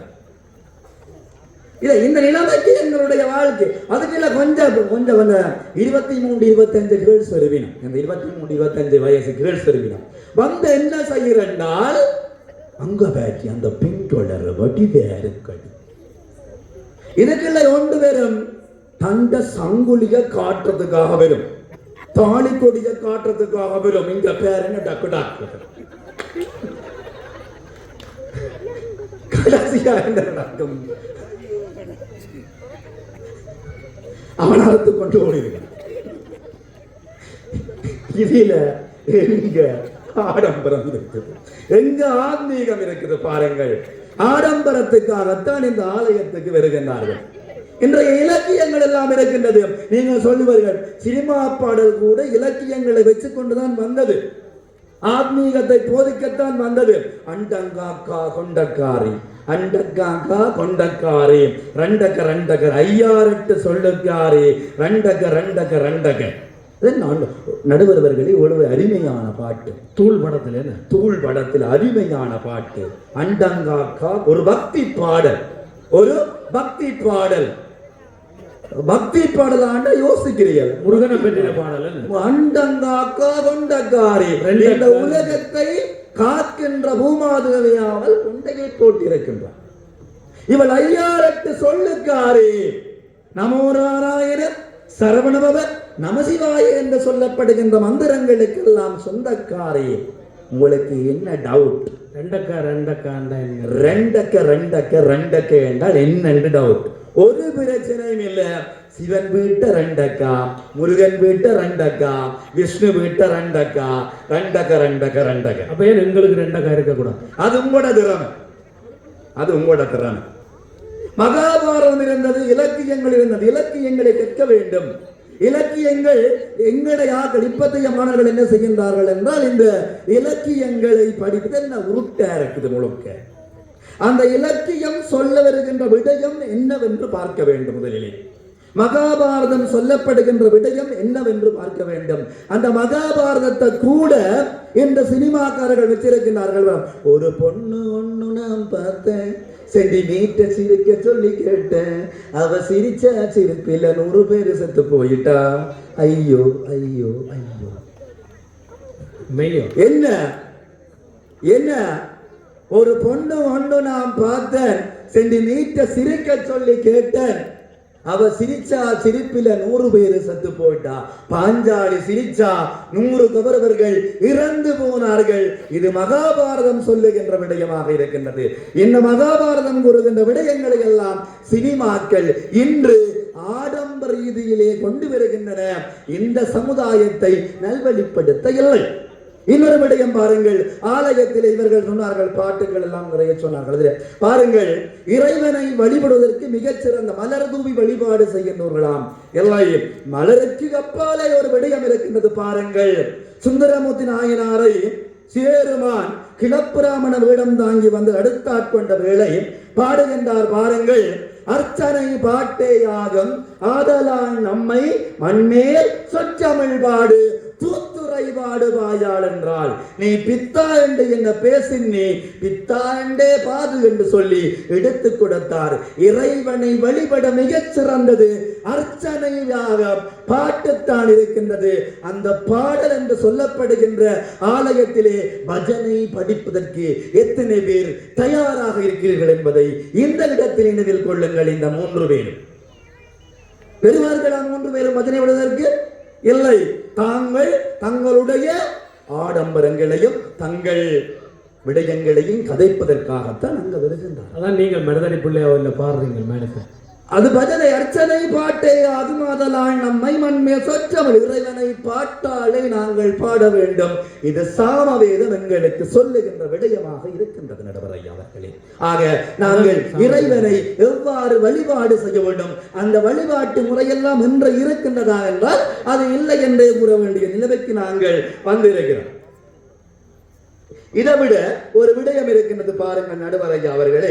இந்த சாரி எடுக்கிறது ஒரு பட்டம் இருக்கட்டும், பிரச்சனை இல்லை. இதுக்கு இல்லை இன்னொரு பிரச்சனை என்றால் பச்சை சாரி எடுத்தால் பச்சை சட்டை, பச்சை சாரி, பச்சை பொட்டு, பச்சை போன் கவர் வேணும், பச்சை தோடும் வேணும். இதுக்கு நீங்கள் வேண்டி கொடுத்துருக்கீங்க. அதுக்குள்ள மஞ்சள் திருவிழா வச்சு கொள்ளுங்க. சாமி மஞ்சள் என்றால் இதுவும் மஞ்சள் ஆத்தாம்பரம். மஞ்சள் சாரி, மஞ்சள் சட்டை, மஞ்சள் கவர், மஞ்சள் தோடு, மஞ்சள் பொட்டு, மஞ்சளா ஜொலிக்கும். அது இதான் எங்களுடைய இது இது எங்க ஐயா இருக்கு உங்களுடைய ஆடம்பரம், ஆன்மீகம் எங்க ஐயா இருக்குது? ஆடம்பரமாகத்தான் இன்றைய இந்த ஆலயத்தினுடைய விழாக்கள், இந்த ஆலயங்கள் எல்லாம் செயற்பட்டு கொண்டிருக்கின்றன. நல்ல ஒரு விடயத்தை நாங்கள் புலப்படுத்துவதற்கு நாங்கள் முன்வர வேண்டும். இந்த சமுதாயத்தை நன்னறிப்படுத்த வேண்டும். கூறுங்கள். எனக்கு நீர் கோயிலுக்கு அடிக்கடி போறான்னு தெரியும், ஆனா உதுவல் பார்க்கத்தான் போறதுன்னு தான் தெரியும். இல்ல நடந்த சம்பவங்களையும் தார்த்தங்களையும் வைத்துக் கொண்டு நாங்கள் கதைக்க வேண்டும். ஏனோ வந்து புளியை விட்டு போகக்கூடாது. சில விடயங்கள் இப்படித்தான் இருக்கின்றது. இலக்கியங்கள் என்ன சொல்ல வருகின்றது? இலக்கியங்களை கேட்க வேண்டும். இறுதியாக ஒன்றை மட்டும் கூறி முடிவு செய்கின்ற நடுவரை அவர்களே, எங்களுக்கு இலக்கியங்கள் பலதரப்பட்ட இலக்கியங்கள் இருக்கின்றது. திருவாசகத்துக்கு உருவாதார், ஒரு வாசகத்துக்கும் உருவார். யாராவது திருவாசக முற்றுதலுக்கு வந்து ஓதுவதற்கு தயாராக இருக்கின்றார்களா என்றால் திருவாசகம் என்றால் என்னென்று தெரியாது, பஞ்சபுராணம் என்றால் என்னென்று தெரியாது. அது ஒழுங்கின் முறையில் எழுதற்கு தயாராக இல்லை. அண்மையில் நடந்த சம்பவம் ஒன்று. நான் ஒரு டியூட்டரியில் வந்து ஒரு சமய ஆசானாக இருக்கின்றேன். அப்பொழுது 8ஆம் ஆண்டு பையன் எழுதியிருக்கின்றான். அதுல வந்து பாலபாடத்தில் இடைவெளி நிரப்புகள், பாலபாடத்தில் இடைவெளி கதையுள்ளது. அப்ப அதிலே ஏதோ விடை ஒன்று பெற வேண்டும். ஆனால் அவன் என்ன திருப்பிக்கிறான்? பாலபாடத்தில் என்ன கதை உள்ளது, திருப்பி என்ன அந்த இடைவெளியில என்ன என்று போட்டுட்டு பாலபாடத்தில் என்ன கதை உள்ளது. எவ்வாறான ஒரு சமூகத்தை நாங்கள் கட்டி எழுப்பி கொண்டிருக்கின்றோம் பாருங்கள். இலக்கியங்கள் இருக்கின்றது. இலக்கியங்களை அளவு முழிப்புள் மேயாது மிகச்சிறந்த முறையை கேட்க வேண்டும். தமிழன் ஏன் நூல் என்று பெயர் வைத்தான்? புத்தக இறுதியாக கூறி முடிக்கின்றேன். நூல் என்று ஏன் பெயர் வைத்தான் தெரியுமா? ஊசிகள் என்னும் துளைகளுள் நூல்கள் நுழைந்தால் கிழிந்த ஆடைகளை தைக்க உதவும். ஊசிகள் என்னும் துளைகளுள் நூல்கள் நுழைந்தால் கிழிந்த ஆடைகளை தைக்க உதவும். காதுகள் என்னும் இந்த துளைகளுள் நல்ல நூல்கள் நுழைந்தால் இதயத்தின் விழிசல்கள் தைக்கப்படும் என்று ஒரு வாய்ப்பளித்த அத்தனை உள்ளங்களுக்கு நன்றி பாராட்டி விடவருகிறேன். நன்றி. கோயிலில் எல்லாரையும் சுற்றி சொல்லு பார்த்திருந்தாலும் சொன்ன சில விஷயங்கள் சரியா இருந்துச்சு. ஆனால் கடவுளுக்கே மச் பண்ணக்கூடிய மாதிரி தான் இன்றைக்கு எங்களுடைய பிள்ளைகள் கோயிலுக்கு போகிறார் என்று சொன்னார். இன்றைக்கு நிறைய சிலவு இருக்கிறது என்று சொன்னார். நேரத்தை கருத்தில் கொண்டு இவருடைய கேள்விகளுக்கு எல்லாம் பதில் சொல்ல, இந்த கேள்விகள் ஒரு பெண்ணை பார்த்து கேட்டபடியால் தங்கச்சியை இந்த கேள்விகளுக்கு பதில் சொல்ல நான் அன்போடு அழைக்கின்றேன். டான் டிவியினுடைய நிகழ்ச்சி தொகுப்பாளினி, யாழ்ப்பாண பல்கலைக்கழகத்தினுடைய முகாமைத்துவ பீட மாணவி, அண்மையிலே இந்தியாவிலே இருந்து வருகை தந்த ராஜா அவர்களுடைய பட்டிமன்றத்திலே மிக சிறப்பாக பேசி இந்திய பட்டிமன்ற குழுவினரால் பாராட்டப்பட்ட பெண், துணிந்து பேசக்கூடிய ஒரு பிள்ளை, பயப்படாமல் நின்று பேசுவாள். அவளை நான் நுரை நிகழ்த்துமாறு அன்போடு அழைக்கிறேன். நன்றி. இந்த அவையில் கூடியிருக்கக்கூடிய நடுவர் அவர்களே, எந்தரப்பு பேச்சாளர்களே மற்றும் எதிர்த்தரப்பு நண்பர்களே, இந்த கோயிலில் அமர்ந்திருக்கக்கூடிய எங்களுடைய பார்வையாளர் சொந்தங்களே, உங்கள் அனைவருக்கும் முதலில் என் வணக்கத்தை தெரிவித்துக் கொள்கிறேன். இந்த கோயில் எங்களுக்கு தந்திருக்கக்கூடிய மாபெரும் வாய்ப்பு என்னவென்று சொன்னால், நாங்கள் வழமையாகவே பார்வையாளர்களுக்கு முன்னால் மட்டும்தான் பேசி பழக்கப்பட்டிருக்கிறோம். ஆனால் இந்த கோயிலில் மட்டும்தான் துன்னாலை வள்ளியானந்த பிள்ளையார் முன்னால் பேச போகிறோம். எங்கள் முன்னிலையில் அவர் வீற்றிருக்கிறார். அந்த பொறுப்போடு எதிரணியினர் உண்மையை மட்டும் பேச வேண்டும் அப்படி என்பதை சற்று மனதில் நிறுத்தி கொண்டு இந்த வாதத்தை பற்றி பேசலாம். நடுவர் அவர்களே, எங்கள் தரப்பின் மீது பல கேள்விகள் ஏற்பட்டது. பாவம், நாங்கள் எல்லாம் ஆன்மீகவாதிகள் தானே, இவர்களை போன்று வன்முறைகளில் எல்லாம் ஈடுபட மாட்டோம். நாங்கள் அவர்களுக்கு ஏற்றால் போல் முதலில் பதில்களை சொல்லிவிட்டு செல்லலாம் என்று நான் நினைக்கிறேன். எங்களுடைய எதிரணி தலைவர் வந்திருந்தார். இன்றெல்லாம் கோயில் திருவிழாக்களை பார்த்தோம் என்றால் வீதியை புடைசூழ விளக்குகளும் ஒளி மின்கலங்களும் மட்டும்தான் இருக்கின்றது, இங்கே ஆடம்பரம் தான் இருக்கின்றது என்றார் நடுவர் அவர்களே.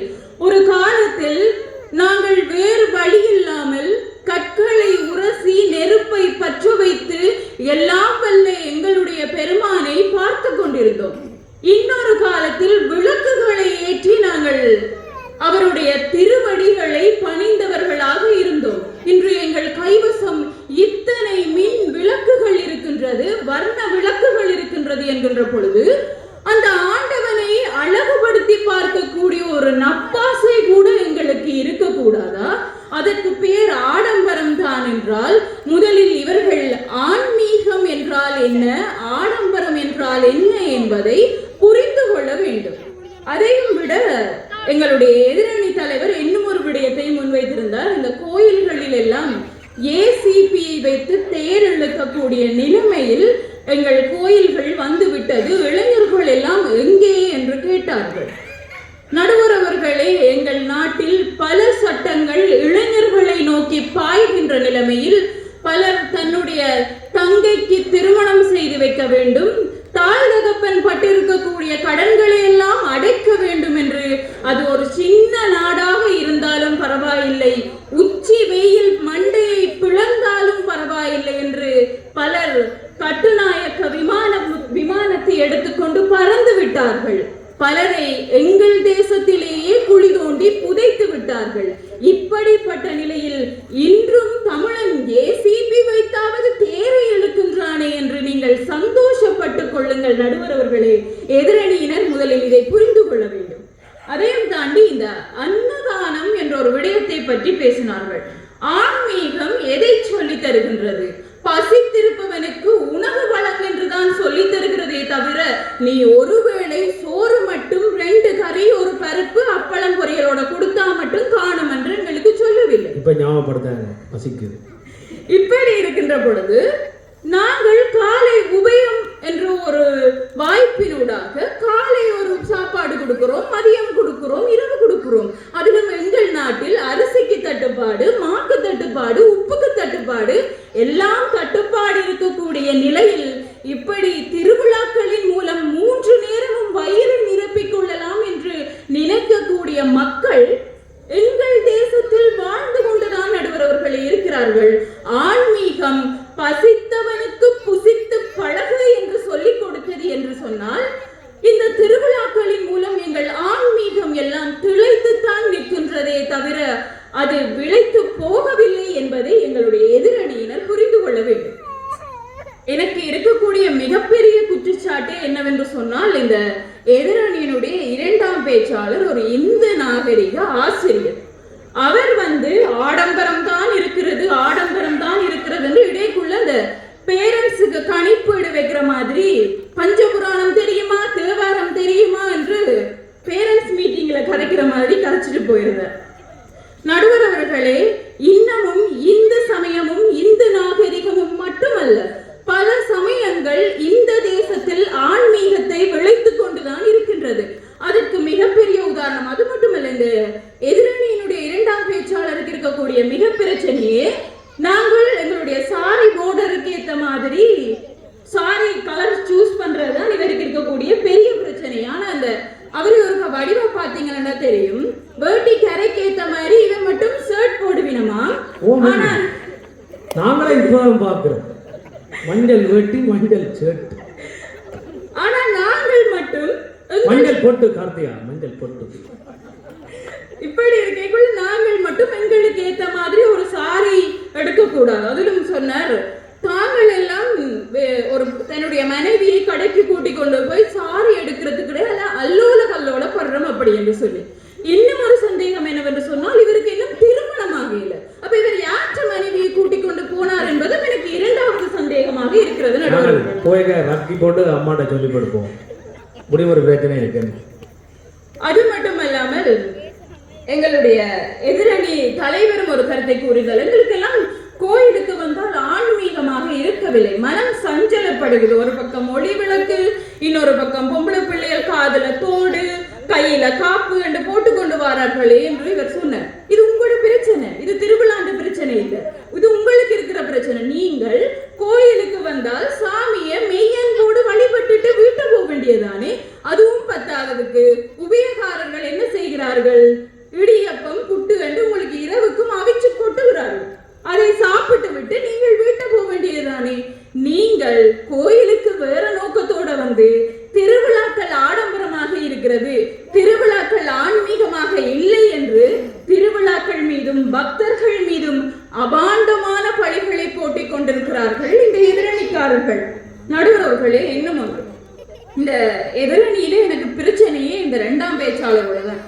இப்ப யார் பஜனை பாடுகிறார்கள், யாருக்கு பஜனை தெரியும் என்று காலை வேளையில் எங்களுடைய வேலைக்கு செல்கின்ற பொழுது திடீரென்று வழக்கமாவே எங்களுக்கு இருக்கக்கூடிய பழக்கம் எல்லாம் என்னவென்னா, இந்த வாட்ஸ்அப்ல யார் யார் என்ன ஸ்டேட்டஸ் போட்டிருக்கணும், சரி ஒருக்கா எடுத்து பார்ப்போம் அப்படி என்று சொன்னால், இந்த எதிரணியின் 2ஆம் பேச்சாளர் காலமே ஒரு ஸ்டேட்டஸ் போட்டிருக்கார். இரவிரவா ஏதோ ஒரு கோயில்ல பஜனை பாடி கத்துறார். சின்ன பிள்ளைகளுக்கு வாய்ப்பு கொடுக்காம இவட்ட குரல் மட்டும்தான் கேக்குது. மஞ்சள் வேட்டி இல்ல நடுவர்களே, மஞ்சள் கரைக்கு மஞ்சள் ஷர்ட் போட்டு கொண்டு வந்திருக்கக்கூடிய எங்களுடைய 2ஆம் பேச்சாளர் அப்படி பஜனை பாடுகிறார். சின்ன பிள்ளைகளா தானா என்று போட்டி போட்டு இவர் பாடினது அந்த ஊருக்கு கேட்டுச்சோ இல்லையோ, கடவுளுக்கு கேட்கிற அளவுக்கு பாடிட்டு இங்க வந்து யார் பஜனை பாடுகிறார்கள் என்று ஒரு பிழையான முன்னுதாரணமாக இவர்கள் இருக்கிறார்கள் என்கின்ற பொழுது எனக்கு மிகவும் கஷ்டமாக இருக்கிறது. இன்னும் ஒன்று, இந்த கோயிலில் இருக்கக்கூடிய பிரச்சனைகளே என்னவென்று சொன்னால், யார் முன்கொம்பு தூக்குகிறது, யார் பின் கொம்பு தூக்குறது, யார் சாமி காவுறது என்பதுதான் பிரச்சனை அப்படி என்று சொன்னார். நடுவர் அவர்களே, அது என்னுடைய உரிமை. வருடத்தில் 15 நாளும் வருகின்ற திருவிழாவில் நான் முன்கொம்பு தூக்க வேண்டும் என்று ஆசைப்படுகிறேன். அது என்னுடைய உரிமை. உரிமைக்காக குரல் கொடுப்பவர்களை எல்லாம் இப்படி மேடை போட்டு நக்கல் நையாண்டி செய்ததால்தான் இன்றைக்கு யாழ் மாவட்ட ஒருங்கிணைப்பு குழு கூட்டமும் நக்கலா போச்சுது, நல்லூர் மாவட்ட ஒருங்கிணைப்பு கூட்டமும் நக்கலா போச்சுது. உரிமைக்காக எவன் குரல் கொடுக்கிறானோ அவனை விடுங்கள் ஐயா. எதற்கு நீங்கள் உங்களுடைய பேச்சு திறமைகளை அதில் காட்டுகிறீர்கள்? இந்த பேச்சு திறமைகளை எல்லாம் இங்குதான் காட்டுவார்கள். பேச வேண்டிய இடங்களில் சத்தம் போடாமல் எழும்பி போய் விடுகிறார்கள். எங்களுடைய வேண்டாம் இப்படி இருக்கின்ற பொழுது எங்களுடைய நாட்டு நடப்பு இருக்கிற நிலைமையில ஒரே ஒரு விடயம்தான், ஆன்மீகம் இன்றைக்கும் தன்னை வளர்த்து கொண்டிருக்கிறது. இன்றைய திருவிழாக்களிலும் ஆன்மீகம் இருக்கிறது என்பதற்குரிய மிகப்பெரிய சான்று என்னவென்றால், இது கலியுகம். இங்கு மண்ணாசை, பொன்னாசை, பெண்ணாசை எல்லாம் தலைவிரித்து ஆடக்கூடிய காலம் இது.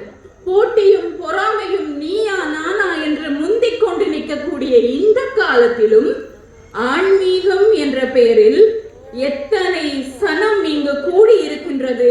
இங்கு ஏற்பாடு செய்திருக்கக்கூடிய இந்த பண்பாட்டு கலை பார்த்து கொண்டிருக்கிறது என்கின்ற பொழுது ஆன்மீகம் வளர்ந்துதான் இருக்கிறது. இப்பொழுது எங்களுடைய எதிரணியின் 3ஆம் பேச்சாளர் ஹரிஹரன் அவர்கள் வருவார். பல உதாரணங்களை எடுத்து சொல்லுவார். நாட்டில் அவர்களை கொலை செய்து விட்டார்கள், அதை திருடி விட்டார்கள், நாடு இப்படி இருக்கிறது, ஆன்மீகம் எங்கே இருக்கிறது என்று.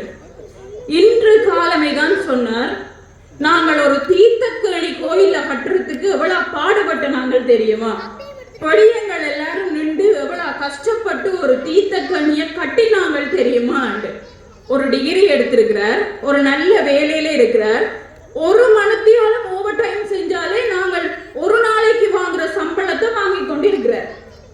இப்படிப்பட்ட மனிதனுடைய பெருமை எது என்று சொன்னால், கோயிலுக்கு தொண்டு செய்வதாகத்தான் இருக்கிறது. அப்ப எங்களுடைய ஆன்மீகத்தை நாங்கள் பக்தி வாயிலாக வெளிப்படுத்தவில்லை நடுவர்களே, நாங்கள் தொண்டு வாயிலாக வெளிப்படுத்தி கொண்டிருக்கிறோம். கடல் கடந்து சென்றவர்களால் எல்லாம் ஆன்மீகத்திற்காக ஏதாவது ஒன்று செய்ய முடியும் என்று சொன்னால், அங்கு பனியிலும் குளிரிலும் வெயிலிலும் கஷ்டப்பட்டு உழைத்த பணத்தை அனுப்பி வைக்க மட்டும்தான் நடுவர்களே முடியும். அதை வைத்து அழகழகாக மீன் விளக்கு சூடி கொண்டாடுகிறார்கள். அதில் ஏன் இவர்கள் குறை கூறுகிறார்கள்? ஆனால் ஆன்மீக ஆன்மீகத்திற்கு கொடுப்பவர்களை எல்லாம் நாங்கள் விமர்சித்துக் கொண்டிருக்கின்ற இந்த வேளையில் பல MBBS என்று சொல்லக்கூடிய பல மனிதர்களுக்கும் காசு கொடுத்து கொண்டிருக்கிறார்கள். அவர்களை பற்றி எல்லாம் எதுவும் கவலைப்பட மாட்டார்கள். நாங்கள் இன்றைக்கு உதவி செய்ய வந்திருக்கிறோம் அப்படி என்று சொல்பவர்களுக்கெல்லாம் வெளிநாட்டில் இருப்பவர்கள் காசு கொடுக்கிறார்கள். அவர்களை எல்லாம் விமர்சிக்க மாட்டார்கள். ஆலயத்திற்கு தான் இன்று இந்த நிலைமையில் இருக்கின்றேன் என்று சொன்னால் அந்த வள்ளியானந்த பிள்ளையாருக்கு தன்னுடைய அம்மா வைத்த நேர்த்திக்கடன் தான் என்ற ஒரு நன்றி உணர்வோடு அவன் காசுகளை கொண்டு வந்து கொட்டுகிறான். நடுவர்களே, கடல் கடந்து இருப்பவனால் அது மட்டும் தான் செய்ய முடிகின்றது என்று அவன் ஆன்மீகத்தை பற்றி சிந்திக்கின்ற பொழுது கொஞ்சம் பாராட்டுங்கள். அவர்களை விமர்சிக்காவிட்டாலும் பரவாயில்லை. இப்படி நாங்கள் எப்படி ஆன்மீகத்தை வெளிப்படுத்துகிறோம் என்பதை இந்த அவையில் கூறிக்கொண்டு ஒரு விடயத்தை மட்டும் நான் கூறி என்னுடைய வாதத்தை நிறைவு செய்கிறேன். நடுவர் அவர்களே, இந்த சிவனும் முருகப்பெருமானும் என்பது இந்த இந்து சமயம் சைவ சமயத்தின் மாபெரும் சக்தி அப்படி என்று நாங்கள் பார்க்கக்கூடிய ஒன்றாக இருக்கின்றது. இப்படி இருக்கின்ற பொழுது அவர்களுடைய குடும்பம் என்று நாங்கள் யோசித்துக் கொள்வோம். சிவனாக இருக்கட்டும், பார்வதியாக இருக்கட்டும், அவருடைய பிள்ளையார் முருகப்பெருமான் எல்லாம் பேசிக் கொள்கிறார்கள். எந்த மொழியில் பேசிக் கொள்கிறார்கள் என்ற ஒரு கேள்வி எங்களுக்குள்ளே வருகிறது. தமிழாகத்தான் இலங்கையை போன்று பெரும்பான்மை மொழிகள் அப்படி என்றவுடன் அந்த மொழியில் தான் பேசுவார்கள் என்று நாங்கள் நினைக்க கூடாது. அவர்கள் தமிழ் மொழியில் தான் பேசுகிறார்கள். அதைத்தான் அருணகிரிநாதர் எப்படி சொல்கிறார் என்றால், கொன்றை சடையார்க்கு ஒன்றை தெரிய கொஞ்சி தமிழால் பகர்வோனோ என்று அவர்கள் தமிழால் தான் பேசுகிறார்கள் அப்படி என்று அருணகிரிநாதர் சொல்லி முடிக்கிறார். அப்படி என்று சொன்னால் நாங்கள் பேசுகின்ற பாஷை பெரும் பாஷை கிடையாது, அது தெய்வங்கள் பேசக்கூடிய பாஷை. அப்படி தெய்வங்கள் பேசக்கூடிய பாஷை இந்த மண்ணில் இருக்கும் வரைக்கும் ஆன்மீகம் தழைத்துத்தான் இருக்கும் என்று சொல்லி நிறைவு செய்கிறேன். நன்றி. அவருடைய கேள்விகளுக்கெல்லாம் பதில் சொல்வதற்காக அண்மையிலே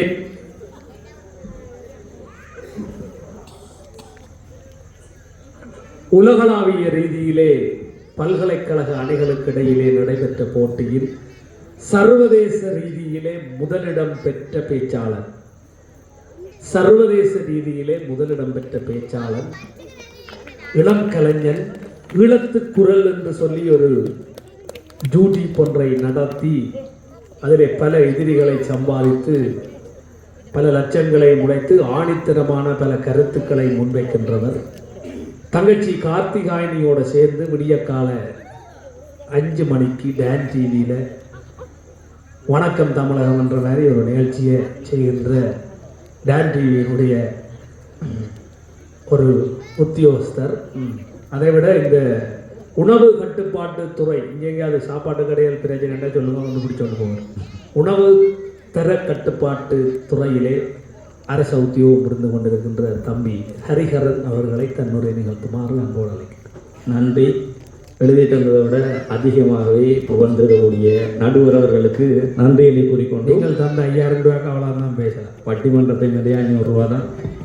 எங்கள் வாழ்வும் எங்கள் வளமும் மங்காத தமிழ் என்று சங்கே முழங்கு எங்கள் பகைவர் எங்கோ தொலைந்தார், இங்குள்ள தமிழர்கள் ஒன்றாதல் கண்டே, கன்னித்தமிழாம் என் செந்தமிழ் தாயை சிரம் தாழ்த்தி கொண்டு பாரதம் எழுத தன் ஒற்றை கொம்பை கொடுத்தவன். இந்த ஈழத்தமிழர்களுடைய வரலாறு எழுதுவதற்கு ஒரு தெம்பை இந்த இனத்திற்கு கொடுக்க வேண்டும் என்று எம்பெருமானுடைய பாதார விந்தங்களை பணிந்து கொண்டு நேரடியாக தலைப்புக்குள் நுழைகிறேன். நடுவர்களே, இந்த அவையிலே ஒருவித சலசலப்பு, ஒருவித படபடப்பு. ஏன் பாம்பு? இரவு நேரங்கள் தானே பாம்புகள் வரலாம். இந்த சலசலப்பிற்கும் படபடப்பிற்கும் காரணம் என்னவென்றால் நடுவர்களே, இன்றைக்கு ஆலயங்கள் ஆன்மீகமாக இருக்கிறதா இல்லை ஆடம்பரமாக இருக்கிறதா என்பதுதான் கேள்வி. எதிரணியிலே இருந்து 3 வந்தார்கள், 3வது ஒருவர் வரப்போகிறார். ஆனால் உசாந்தன் வந்தார், கணக்க பேசினார் நடுவர்களே. ஆனால் கனதியாக பேசினாரா என்றால் இல்லை. கார்த்தியாயினி வந்தார், நிறைய பேசினார், நிறைவாக பேசினாரா என்றால் இல்லை. அண்ணன் சஜீவன் வருவார், சத்தமாக பேசுவார், ஆனால் சரக்கோடு பேச மாட்டார். சரக்கோடு பேச மாட்டேன். அவர் குடிகாரர் இல்லை, அவர் அந்த கருத்து என்ற ஒரு சரக்கோடு பேச போவது இல்லை. இப்படி இருக்கும் பொழுது அண்ணன் உசாந்தன் வந்தார். எங்களுடைய இனத்திலே இருக்கக்கூடிய ஒரே ஒரு பிரச்சனை என்னவென்றால், யாரெல்லாம் அடுத்தவனுடைய அணுக்குகளை சுட்டிக்காட்டி தன்னை புனிதராக காட்ட நினைக்கிறானோ அவனையெல்லாம் பாராளுமன்றம் அனுப்பிவிட்டு அவனை நினைத்து அடுத்த 5 வருடங்களுக்கு நீலிக்கண்ணீர் வடிப்பதே இந்த இனத்தினுடைய சாபமாக இருக்கும் பொழுது, ஒரு இளையோர் பாராளுமன்ற உறுப்பினர் ஒரு எதிர்கால அரசியல்வாதியும் அதே விடயத்தை தான் சொன்னார். நாங்கள் எல்லாம் தூய்மையானவர்கள், எதிரணியிலே இருக்கக்கூடியவர்கள் எல்லாம் தூய்மையானவர்கள் இல்லை என்று இன்றைக்கு எங்களுடைய பரப்பிலே அரசியல் செய்யக்கூடியவர்களுடைய விளையாட்டை கனகச்சினமாக பிடித்து பேசி இருக்கிறார். அவர் வந்து சொன்னார், இந்த வேட்டி ஷர்ட் போட்டவனை எல்லாம் நம்ப கூடாது என்று சொன்னார். எங்களுக்கும் டீச்சர் சொல்லி இருக்கிறார், இந்த வெள்ளையா இருக்கிறவன் பொய் சொல்ல மாட்டான் என்று சொல்லி இருக்கிறார். சத்தியமா இந்த மேடம் மட்டும் நான் அதை நம்பி இருக்கிறேன். உசாந்தரன் இப்ப பேச வந்தாரோ அதிலேருந்து ஒரு முடிவெடுத்தல், வெள்ளையா இருக்கிறவன் சொல்ற எதையுமே நம்ப கூடாது என்று. உசாந்தரன் வந்தா சின்ன மேளத்தை பற்றி பேசினான். சரி, சின்ன மேளத்தை விடுவோம், சின்ன மேளம் இருந்தது, பெரிய மேளம் ஆகியது, எல்லாத்தையும் விடுவோம். ஆனால் இன்றைக்கு தமிழர்களுடைய ஆலயங்களிலே கேரள கண்டை மேளம் என்ற ஒன்றை லட்சங்கள் கொடுத்து நாங்கள் சேர்த்துக் கொண்டு இருக்கிறோம் என்றால், இந்த மரபு தமிழருடைய ஆன்மீகத்திலே எங்கே இருந்து புகுந்தது என்ற கேள்வியை இந்த அவையிலே நான் கேட்டுக்கொள்கிறேன். இன்றைக்கு யூடியூபர்ஸ் உதவுகிறார்கள் என்றார்கள். யூடியூபர்ஸ் எதற்காக உதவுகிறார் என்றால், ஒரு ஆலயம் என்பது ஆன்மீகத்திற்கான இடம் மாத்திரம் அல்ல, அந்த ஆலயம் சமூகவியல் கோட்பாடுகளோடு செயற்பட வேண்டும். இன்றைக்கு ஆலயங்கள் சமூகத்தின் மீது இருக்கக்கூடிய நன்மதிப்பை குறைத்தது, சமூக சேவைகளை குறைத்ததுதான். இன்றைக்கு யூடியூபர்ஸ் கைது, யூடியூபர்ஸ் 9 கோடியிலே வீடு கட்டினார், புலம்பெயர் நாட்டவர்கள் காசுகளை சேர்த்தார்கள், 27,000 வாக்குகளுக்காக ஒருவருக்கு புலம்பெயர் மக்கள் வாக்கு சேர்த்தார்கள் என்று இன்றைக்கு எங்களை நாங்களே திட்டி தீர்க்கும் நிலைக்கு வந்திருப்பதற்கு எங்களுடைய ஆலயங்கள் சமூக சேவையை மறந்ததுதான் காரணமாக இருக்கிறது. கார்த்திகாயன் வந்தார். கார்த்திகாயன் நிறைய பேசினார். இந்த ஆடம்பரத்துக்கும் ஆன்மீகத்துக்கும் என்ன வித்தியாசம் என்று கேட்டார். கார்த்திகாயனி, ஆடம்பரம் ஆன்மீகம் என்றால், ஆன்மீகம் என்றால் கோயிலுக்கு போயிட்டு குளிச்சு முழுகி தலைமுடியெல்லாம் உலர்த்தி பூ வச்சு கொடுப்பதுதான் ஆன்மீகம். ஆனால் ஆடம்பரம் என்றால் நீங்கள் முழுகைக்குள்ள நீங்கள் போட்டுக்கொண்டு போற அந்த சவரி முடியை முழுக பார்த்து அதுக்கும் பூ வச்சு அதோட போவதுதான் ஆடம்பரமாக இருக்கிறது. இன்றைக்கு நீங்கள் செய்யக்கூடியது எல்லாம் அதுவாகத்தான் இருந்து கொண்டு இருக்கிறது. வந்தால் பசித்தவருக்கு உணவளிக்கத்தானே வேண்டும் என்று நாங்கள் கேட்டுக்கொள்கிறோம். பசித்தவருக்கு உணவளிக்க வேண்டும். ஆனால் பசித்தவரை தாண்டி பசித்தவரது வீட்டிலே 10 நாளும் திருவிழா முடியும் பட்டு பிரிச்சிலே வைத்து சாப்பிடக்கூடிய உணவை எந்த ஆலயமும் உங்களுக்கு அளிக்க சொல்லித் தரவில்லை. அது இன்றைக்கு ஆடம்பரமாகத்தான் இருந்து கொண்டிருக்கிறது. கார்த்தியாயினி வந்தார். அவர் மஞ்சள் செட்டு, மஞ்சள் கரை வேட்டி. அவர் வந்தார், இவா மஞ்சள் ஜாக்கெட், மஞ்சள் கரை வச்ச சாரி. 2 பேருமே அவர் உவாண்டுதான் பாக்குறீங்களே தவிர இன்னைக்கு பிள்ளையாரும் மஞ்சள் இதுதான் இருக்கிறார். இன்றைக்கு இருக்கக்கூடிய பிரச்சனையா தான் எல்லாருமே ஆலயங்களிலே கடவுளை பார்ப்பது இல்லை. பக்கத்தில் இருக்கிறவர் என்ன கலர் நெக்லஸ் போட்டுக்கா, என்ன டிசைன் நெக்லஸ் போட்டுக்கா, அவர் அது இவர் என்று பார்க்கக்கூடிய ஒரு ஆடம்பர வாழ்க்கைக்குள்ளே நாங்கள் வந்து விட்டோம் என்பதுதான் இன்றைக்கு இருக்கிறது. எங்களுடைய இனத்திலே இருந்தார்கள் பெண்கள், வரிகளை உடுத்திக் கொண்டு கொடிகளை தாங்கிக் கொண்டு பல கலமுனைகளை எதிர்த்த பெண்கள் இருந்தார்கள். இன்றைக்கு கொறி பூசி சொறி பிடிக்கக்கூடிய பெண்களைத்தான் நாங்கள் உருவாக்கி கொண்டிருக்கிறோமா என்று கேட்கிறோம். எங்களுடைய மிகுந்த பலமிகுந்த தோள்களிலே இந்த இனத்துக்கான வித்துக்களாக பலர் மாறினார்கள், பலங்களாக தன்னுடைய தோள்களை கொடுத்தார்கள் இந்த மண்ணிலே. அப்படிப்பட்ட இளைஞர்கள் இந்த மண்ணிலே இன்றைக்கு பலம் கூட இல்லாமல் போதைக்கு அடிமையாகி வீதிகளிலே விழுந்து கிடக்கக்கூடிய இளைஞர்களை தான் இன்றைக்கு ஆலயத்தினுடைய இளைஞர்கள் என்று நீங்கள் கூறுகிறீர்களா? மகாகவி அவர்கள் எழுதினார், தேரும் திங்களும் என்ற கவிவரியிலே, ஊரெல்லாம் கூடி ஒரு தேர் இழுக்கிறதே, வாருங்கள் நாமும் பிடிப்போம் வடத்தை என்ற சாதியத்தை அழகாக காட்டினார். இன்றைக்கு முன்கொம்பு பின்கொம்பு என்று கூறுகிறீர்களா? அது முன்கொம்பு பின்கொம்பு அல்ல, உயர் சாதி தாழ் சாதி என்ற வர்க்க வேறுபாடுகள் தான் இன்றைக்கு ஆலயங்களிலே இந்த கொம்பு பிரச்சனை, சாமி காவுதல் என்ற பிரச்சனையை கொண்டு வந்திருக்கிறது. உசாந்தரண்ணா வந்தாங்களா? உசாந்தரனுடைய அப்பாவும் இந்த பட்டிமன்றத்தை ரசிக்க வந்திருக்கிறார். உசாந்தரண்ணா கோயிலுக்கு போயிருக்க சின்னன்று எனக்கு புலிப்பல் வச்ச சங்கிலி தராம நான் போக மாட்டேன், எனக்கு மொத்தமா ஒரு கை செயின் போடாம நான் போக மாட்டேன், பட்டுவாட்டி தராம போக மாட்டேன் என்று அடம் பிடித்து ஆடம்பரமாக வாழ்ந்த இவர்தான் இன்றைக்கு வந்து பேசுகிறார், எல்லாம் சிவமயம் என்று பேசிக் கொண்டு இருக்கிறார். அப்படிப்பட்ட இந்த போலி ஆட்கடத்தல்காரர்களுடைய கதைகளை நம்பி நீங்களும் வாக்குகளை மன்னிக்கவும் கைதட்டல்களை கொடுத்து விடாதீர்கள் என்பதை இந்த அவையிலே நாங்கள் கேட்டுக்கொள்ளக்கூடியதாக இருக்கிறது. அடுத்தது இந்த சாரி என்று வரும் பொழுதுதான் ஒரு சாரி, ஒரு மனுஷி வந்து சாரி எடுக்க போறான்.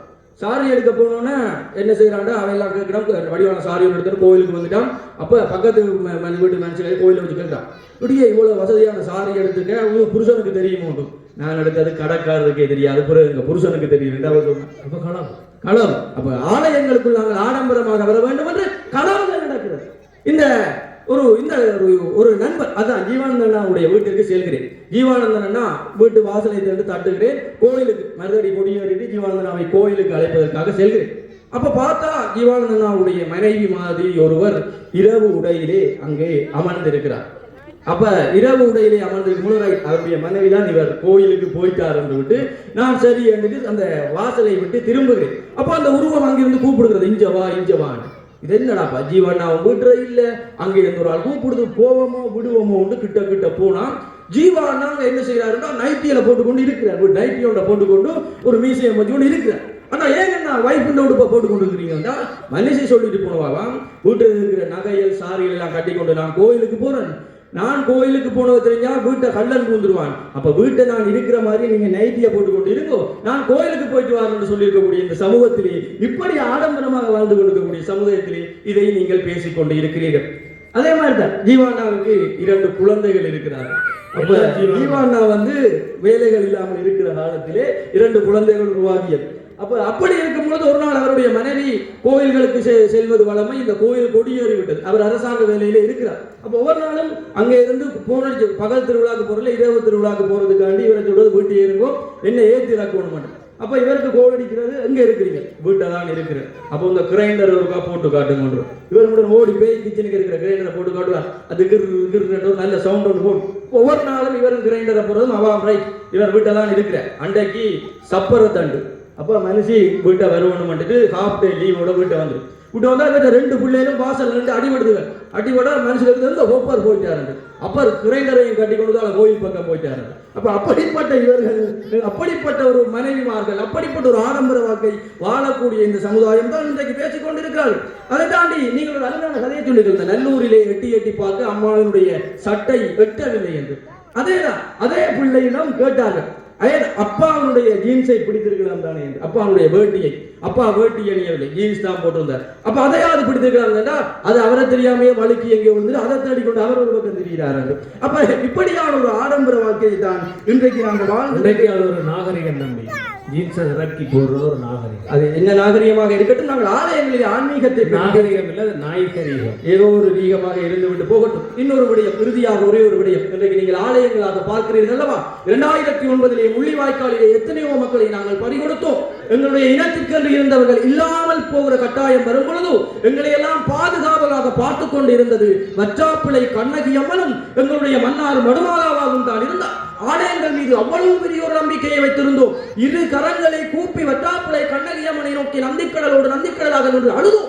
அந்த தெய்வம் தான் நாங்கள் ஆற்றாது அழுத கண்ணீருக்கு மீட்சி கொடுக்க வேண்டும் என்று வேண்டினோம். அப்படி உயரிய இடத்திலே இருக்கக்கூடிய இந்த ஆலயங்களை எல்லாம் இன்றைக்கு நாங்கள் நீதிமன்ற வாயில்களிலே கொண்டு போய் விட்டிருக்கிறோம். வட்டுக்கோட்டையிலே ஒரு இடம் இருக்கிறது, வழக்கம்பறை என்ற ஒரு கிராமம். அந்த கிராமத்திற்கு பக்கத்திலே சத்தியகாடு என்று கிராமம் இருக்கிறது. இந்த வழக்கம்பறை கிராமத்திலே ஏதாவது முரண்பாடுகள், ஏதாவது பிரச்சனைகள் வந்தால் சத்தியகாடு இருக்கக்கூடிய அந்த கிராமத்தில் இருக்கக்கூடிய ஆலயத்தில் சென்று கற்பூரம் வைத்து சத்தியம் செய்வார்கள், ஆலயத்தை நீதிமன்றமாக மாற்றி இனி இந்த குற்றத்திலே ஈடுபட மாட்டேன் என்று. அப்படி ஆலயங்கள் எல்லாம் நீதிமன்றங்களாக இருந்தது. ஆனால் இன்றைக்கு ஆலயங்கள் அனைத்தையும் நாங்கள் தான் கொடியேற்றுவோம், நாங்கள் தான் நிர்வகிப்போம், நாங்கள் தான் வில்மண்டபம் கட்டுவோம், நாங்கள் தான் வசந்த மண்டப பூஜை செய்வோம் என்று ஆலயங்கள் அனைத்தையும் நீதிமன்றங்களிலே ஏற்றிவிட்டு நாங்கள் இன்றைக்கு எங்களுடைய சாதி பெருமைகளை பேசிக்கொண்டு திரிகிறோம் என்றால் இந்த ஈழத் தமிழினம் அடுத்த தலைமுறைக்கு எந்த ஆடம்பரத்தை கொண்டு போய் சேர்க்க போகிறது என்பதை கொஞ்சம் சிந்தித்து பாருங்கள். இங்கே இருக்கக்கூடிய பெரியவர்களை கேட்டால் தெரியும். ஆலய முற்றலிலே அந்த வில் மண்டபங்களிலே வந்து படுத்திருந்தால் எவ்வாறு காற்றுகள் வரும். இன்றைக்கு உங்களுடைய ஆடம்பரத்திற்காக வில் மண்டபங்களை கட்டி சுற்றி வர பெரிய சுவர்களை எல்லாம் எழுப்பி இன்றைக்கு அந்த சுதந்திரத்தை இல்லாமல் ஆடம்பரம் என்ற பெயரிலே செய்துவிட்டோம். எனவே ஒரு இனம் எப்பொழுது தன்னுடைய பண்பாடு கலாச்சாரங்களை இழக்க தொடங்குகிறதோ அப்பொழுதே அந்த இனம் அடிமைப்பட அழிய தொடங்கக்கூடிய இனமாக மாறிவிட்டது. எனவே எனதருமை பெரிய மூத்தவர்களே, இந்த சமூகத்திலே இருக்கக்கூடிய இளைஞர்களுக்கு தேவையற்ற ஆடம்பரங்களை, இந்த ஆட்கடத்தற்காரர்களின் கதைகளை நம்பி அவர்களிடம் ஊக்குவித்து விடாதீர்கள். இல்லையெனில் நாங்கள் இன்றைக்கு பாராளுமன்றத்திலும் கூட்டங்களிலும் நாடுகளிலும் பார்க்கும் களியாட்ட வேடிக்கை நிகழ்வுகளை தினந்தோறும் எங்கள் குடும்பங்களில் பார்க்க வேண்டிய நிலை வரும். எனவே இந்த சமூகத்தை ஆன்மீகத்தோடு அழைத்து செல்வோம் என்று கூறி விடைபெறுகிறேன். நன்றி. நேரம் போகிறது, ஆகையினாலே இந்த பட்டிமன்றம் இப்பொழுது முடிய போகிறது. நாங்கள் எல்லாம் நினைத்துக் கொண்டிருக்கின்றோம் ஆடம்பரம் தான் உண்மையிலேயே கோயில்களிலே நடக்கிறது என்று. இப்பொழுது தம்பி சஜீவன் அவர்கள் வந்து பேசுகின்ற பொழுது எங்களுக்கே ஒரு குழப்பம் ஒன்று வரும். உண்மையிலே ஆன்மீகம் தான் இருக்குதா இல்லை ஆடம்பரம் தான் இருக்குதா? தென்னாடு என்று சொல்லி ஒரு பத்திரிகையை நடத்தி இந்து சமயத்தை வளர்த்து கொண்டிருக்கின்ற அரும் பணியை செய்து கொண்டிருக்கின்ற தம்பி செந்தமிழாதன், ஆசிரியர், அரச உத்தியோகத்தர், சிறந்த பேச்சாளர், சிறந்த எழுத்தாளர் என்ற பன்முக ஆற்றல்களை கொண்ட சமூக சேவகன் தம்பி தென்னாடு சஜீவன் செந்தமிழாதன் அவர்களை தன்னுடைய நிகழ்த்துமாறு அன்போடு அழைக்கின்றேன். திகட சக்கர செம்முகம் மைந்துளான், சகட சக்கர தாமரை நாயகன், அகட சக்கர வெண்மணியாவுரை, விகட சக்கரன் மெய்ப்பதம் போற்றுவோம். எல்லாம் வல்லவர்களாக எங்களை மாற்றிக்கொண்டிருக்கின்ற துன்னாலை வள்ளியானந்த பிள்ளையாரினுடைய பாத கமலங்களை மனம் மொழிமைகளினாலே போற்றி வணங்குகின்றேன். அரங்கத்தில் வீற்றிருக்கின்ற அன்புக்கும் பெருமரியாதைக்கும் உரிய நடுவர் அவர்களே, பேச்சாளர்களே, எல்லாவற்றுக்கும் மேலாக இந்த ஆலயத்தினுடைய ஆன்மீக சமநிலையை பாதுகாப்பதற்காக இந்த இரவு பொழுதிலும் இந்த அரங்கத்திலே கூடியிருக்கின்ற எம்பெருமானினுடைய மீளா ஆடியவர்களே, உங்கள் அனைவருக்கும் என்னுடைய இந்நேர வணக்கம். இன்றைய சூழலில் ஆலய திருவிழாக்களில் பெரிதும் புலப்படுவது ஆன்மீகமா அல்லது ஆடம்பரமா என்று இந்த பட்டி மண்டபம் இப்போது நிறைவுக்கு வருகின்றது. நடுவர் அவர்களே, எதிர்த்தரப்பிலே இருந்து 3 பேர் வந்து பேசினார்கள். எதை பேசினார்கள் என்பதை நாங்கள் நன்றாக கவனித்து பார்த்தால் அவர்கள் பேசியது எல்லாம் பெண்களை மையப்படுத்தி பேசினார்கள். பெண்களினுடைய இடையை பேசினார்கள். ஆலயத்துக்கு வருபவர்களை பார்த்து அவர்களை நக்கல் நையாண்டி செய்கின்ற விதமாக அவர்கள் பேசினார்கள். ஆன்மீகம் எது, ஆடம்பரம் எது என்று வகுத்து பிரித்து பேசினார்களா என்றால் அது கிடையாது. நீங்கள் எல்லோரும் நினைத்துக் கொண்டிருக்கிறீர்கள் ஆடம்பரம் என்பது ஆடை அணிகலன்களை அணிவது, நல்ல சாப்பாடை உண்பது, ஆலயத்தை பெரிதாக கட்டிவிட்டால் அது ஆடம்பரம் என்று நீங்கள் நினைத்துக் கொண்டிருக்கிறீர்கள். அங்கே ஆன்மீகம் இல்லை என்று நீங்கள் நினைத்துக் கொண்டிருக்கிறீர்கள். அது தவறு. நடுவர் அவர்களே, ஆன்மீகம் என்றால் என்ன? ஆன்மீகம் என்றால் என்ன? மனதிலே ஒருவனுக்கு இயல்பாக தோன்றுகின்ற அன்பு அதனுடைய நிலையிலே இருந்து சற்றும் தளர்ந்து விடாமல் பல்கி பெருவாகித்து அது ஒரு பேராறாக ஓடுமாக இருந்தால் அந்த அன்புதான் நடுவர்களே ஆன்மீகம். அந்த ஆன்மீகம் இன்றைக்கு இந்த மண்ணிலே இருக்கிறதா என்றால் நிச்சயமாக இருக்கிறது, சத்தியமாக இருக்கிறது, உண்மையாக இருக்கிறது. இன்றைக்கும் இந்த ஆலயத்திலே அண்ணன் சொன்னார், புட்டு கொடுக்கிறார்கள், இட்டலி கொடுக்கிறார்கள், நூடில்ஸ் கொடுக்கிறார்கள். இங்கே ஆடம்பரம் தான் இருக்கிறது. கிடையாது. எதை கொடுக்கிறார்கள் என்பதிலே இல்லை, எப்படி கொடுக்கிறார்கள் என்பதிலே தான் நடுவர்களே விஷயம் இருக்கிறது. இவர்கள் கொடுக்கிற புட்டும் இட்டலியும் இடியப்பமும் எப்படி வருகிறது என்றால், நீங்கள் சோறு கொடுத்தால் தான் அன்னதானம், அதுதான் ஆன்மீகம் என்பது கிடையாது. எங்கோ ஒருவன் எங்கோ இருந்து உழைத்து இந்த மண்ணிலே ஒருவேளை சோற்றுக்கு வழியில்லாதவர்கள் இருக்கிறார்கள், அல்லது ஆலயத்துக்கு வருகிற அடியவர்கள் பசியோடு வீடு திரும்ப கூடாது என்பதற்காக உணவு கொடுக்க வேண்டும் என்கின்ற அந்த ஒற்றை மனநிலை இருக்கிறது அல்லவா நடுவர்களே, அதுதான் ஆன்மீகம். ஒரு விடயத்தை நாங்கள் நன்றாக கவனித்து பார்க்க வேண்டும். ஆலயத்திலே கோபுரம் கட்டுவது, பெரிய சுவர்களை எழுப்புவதெல்லாம் ஆன்மீகம், ஆடம்பரம் என்றால், ராஜராஜ சோழன் தஞ்சையிலே பெருவுடையார் கோயிலை அமைத்த போது இந்த உலகமே திரும்பி பார்க்கின்ற விதத்திலே பெரிய கற்றாழியாக ஒரு கோபுரத்தை அமைத்தானே, அந்த கோபுரத்தையும் நீங்கள் ஆடம்பரம் என்கின்ற பகுதிக்குள்ளேதான் கொண்டு வந்து பார்க்க போகிறீர்களா என்றால் அது இந்த சமயத்துக்கு இவர்கள் செய்கிற துரோகம். நடுவர்களே, ஆன்மீகம் என்பது மனங்களிலே தோன்றி மனங்களை மகிழ்ச்சிக்கு உட்படுத்துவது. அதை நீங்கள் எதிலும் கண்டு மகிழலாம். இந்த அண்ணன் வருகிற போது நதீசங்கன் வருகிற போது சொன்னார், அலங்கார விளக்குகள் இங்கே எல்லாம் கட்டப்பட்டிருக்கிறது, எனவே இங்கே ஆடம்பரம் தானே இருக்கிறது என்று கேட்டார். சொற்றுனை சோதிவானவன் என்று அப்பர் சுவாமிகள் இறைவனை பாடுகிறார். நடுவர்களே, இறைவன் ஒளியிலே இருப்பவன் என்று எங்களுடைய சமயம் சொல்லிக் கொடுக்கிறது என்றால், அந்த ஒளி கற்பூர தீபமாக இருக்கலாம், ஒற்றை தீபமாக இருக்கலாம், அல்லது இந்த டியூப் லைட்டாக கூட இருக்கலாம். நீங்கள் எதிலே இறைவனை கண்டாலும் அதிலே இறைவன் இருந்து உங்களை ஆசீர்வதிப்பான் என்பதுதான் உண்மை. இன்றைக்கு நீங்கள் ஆடம்பரமாக நகைகளை அணிந்து வந்து, சேலைகளை வந்து ஆடம்பரத்தை காட்டுகிறீர்கள் என்றால், அங்கே ஆன்மீகம் எப்படி ஒருபடி மேலே நிற்கிறது என்றால், உங்கள் எல்லோருக்குமே தெரியும், இந்த மண்ணிலே சாக்கிய நாயனார் என்று ஒரு நாயனார் வாழ்ந்தார். அவருக்கு இறைவனை எப்படி வணங்க வேண்டும் என்று தெரியாது. அவருடைய வரலாற்றை எழுதுகிற போது, அவருடைய வரலாற்றை பதிவு செய்கிற போது சேக்கிழார் பெருமான் எழுதுகிறார், என் நிலையில் நின்றாலும் எக்கோலம் கொண்டாலும் மன்னிய சீர் சங்கரந்தாள் மறவாமை பொருள் என்று சொல்லுகிறார். நடுவர்களே, நீங்கள் எப்படியும் ஆலயத்துக்கு வரலாம், பட்டுப்புடவை கட்டி 10 பவுன் சங்கிலி போட்டு நகை நட்டோடு ஆடம்பரமாக வரலாம், அல்லது ஒரு கந்தல் ஆடையோடு கூட ஆலயத்துக்கு வரலாம். அங்கே எப்படி வருகிறீர்கள் என்பது பொருள் கிடையாது. மன்னிய சீர் சங்கர் மறவாமை பொருள். நீங்கள் இறைவனை மறவாது இந்த ஆலயத்துக்கு வருகிறீர்கள் அல்லவா, அதிலேதான் ஆன்மீகம் ஒருபடி உயர்ந்து நிற்கிறது. அண்ணன் ஜீவானந்தன் அவர்களுக்கு பெண்கள் நீளமாக கூந்தல் வைத்திருந்தாலே அது ஆடம்பரமா? எனக்கு இது விளங்கவில்லை. நீங்கள் சமயத்தை படிப்பிக்கின்ற நல்லாசிரியர் விருது பெற்ற ஆசிரியர் ஜீவானந்தன் அவர்களே, நீங்களே இப்படி பேசினால், அந்த விருது 5000 ரூபாய் கொடுத்து வாங்கினார், அது அப்படித்தான் வாங்கி இருப்பாரோ என்று எனக்கு இப்போது தோன்றுகிறது. இவரே இப்படி பேசினால் இளைய பிள்ளைகள் என்ன செய்வார்கள்? நீளமாக கூந்தல் வளர்த்தால் அது ஆடம்பரமா? அது ஆடம்பரமா? நீங்கள் படிக்காதது அல்ல. கனம்புல் நாயனார் என்று ஒரு நாயனார் இருந்தார். அவர் இறைவனுக்கு திருவிளக்கு ஏற்றுகின்ற பணியை செய்து கொண்டிருந்தார். கஷ்டம் வந்தது, நஷ்டம் அடைந்தார், வியாபாரம் தலைக்கு மேலால் போய்விட்டது. ஜீவானந்தன் அண்ணாவுக்கு போனது போல என்ன செய்தார்?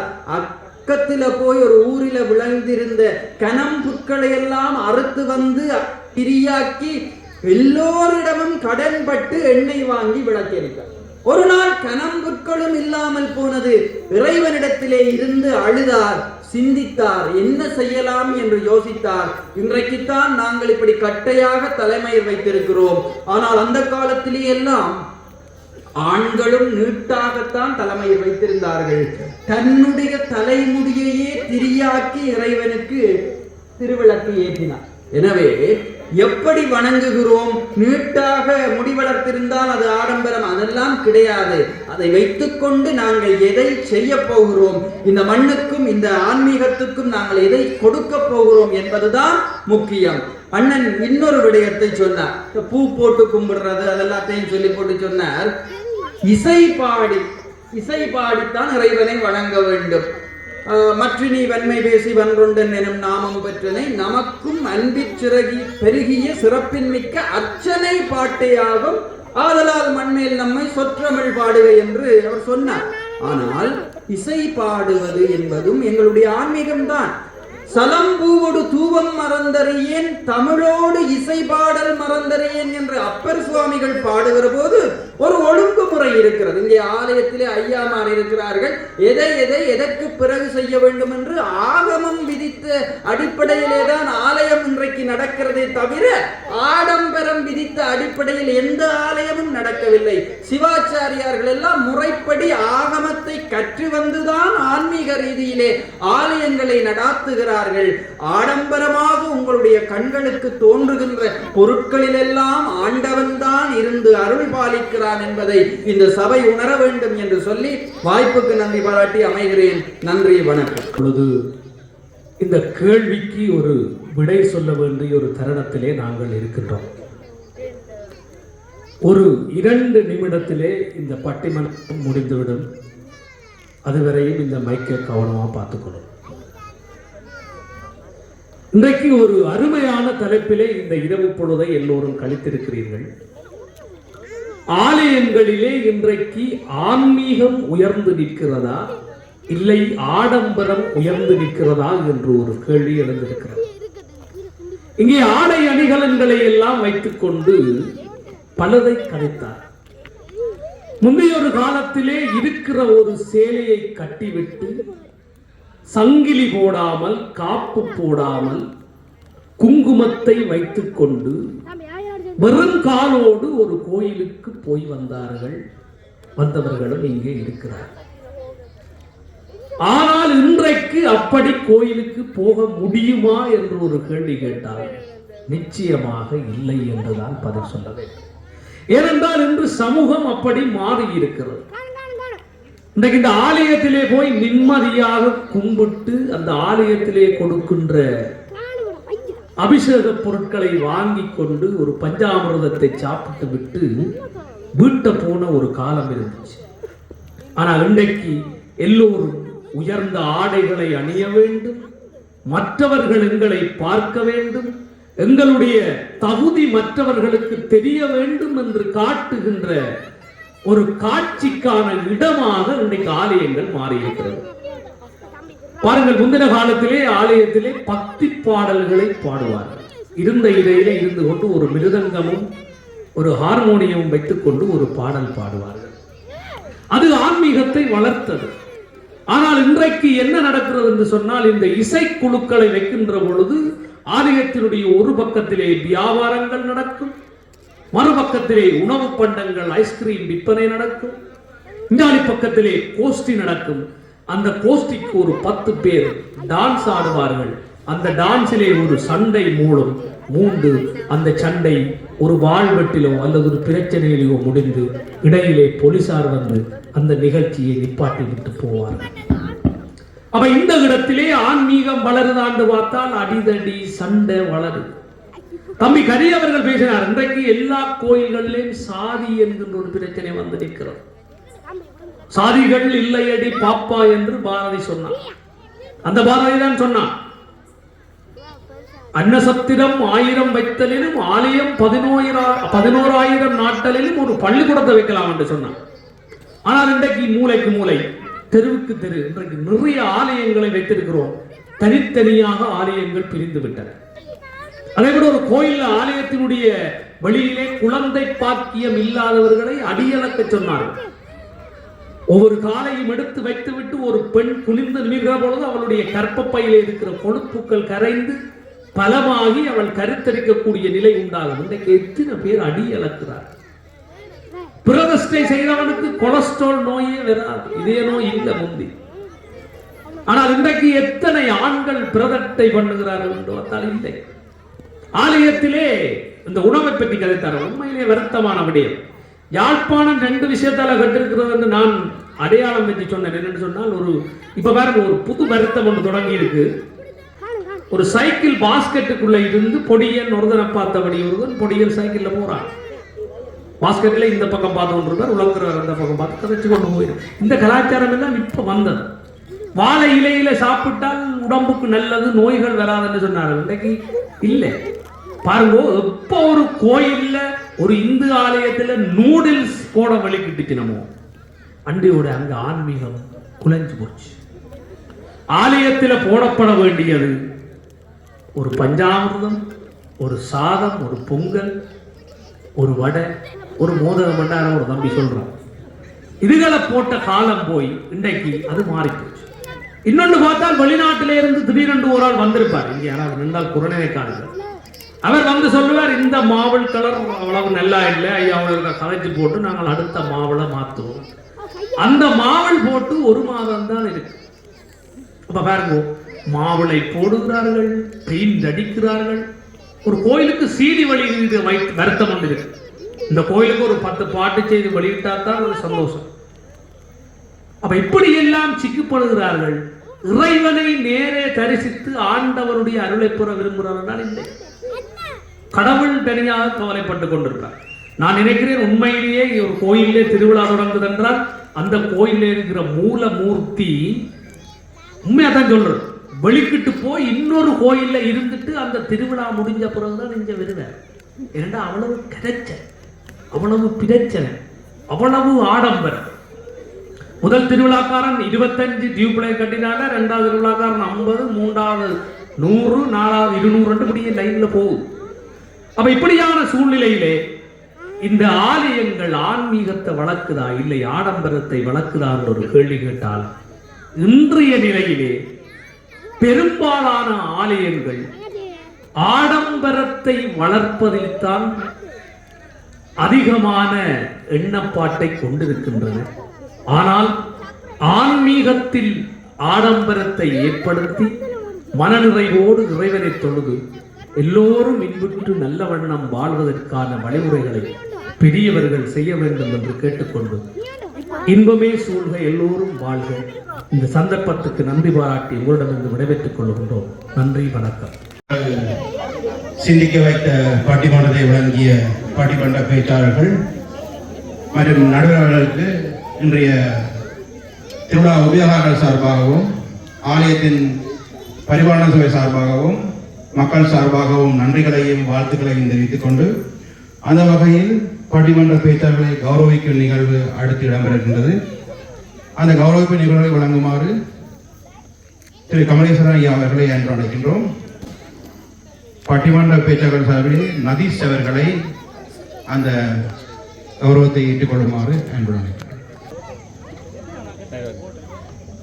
நடுவர் ஜோசித்தன் அவர்களை அன்பு அழைக்கின்றோம்.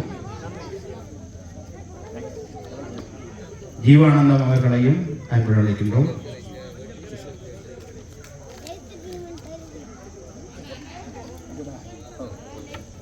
சுசிலா அம்மை அவர்களை அன்பு அழைக்கின்றோம். இந்த கௌரவத்தினை ஏற்றுக்கொள்ளுமாறு அன்பு அழைக்கின்றோம். சஜீவன். அடுத்து விஷாந்தன் அவர்களை அன்பு அழைக்கின்றோம்.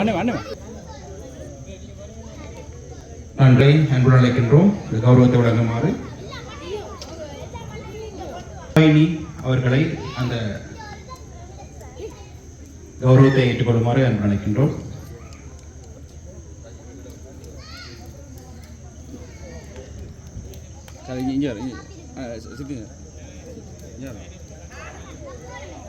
அவர்களை அன்பு அழைக்கின்றோம்.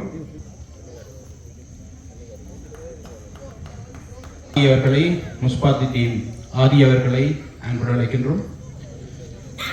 கலைஞர்களுடைய கௌரவம் இத்துடன் நிறைவேறுகின்றது.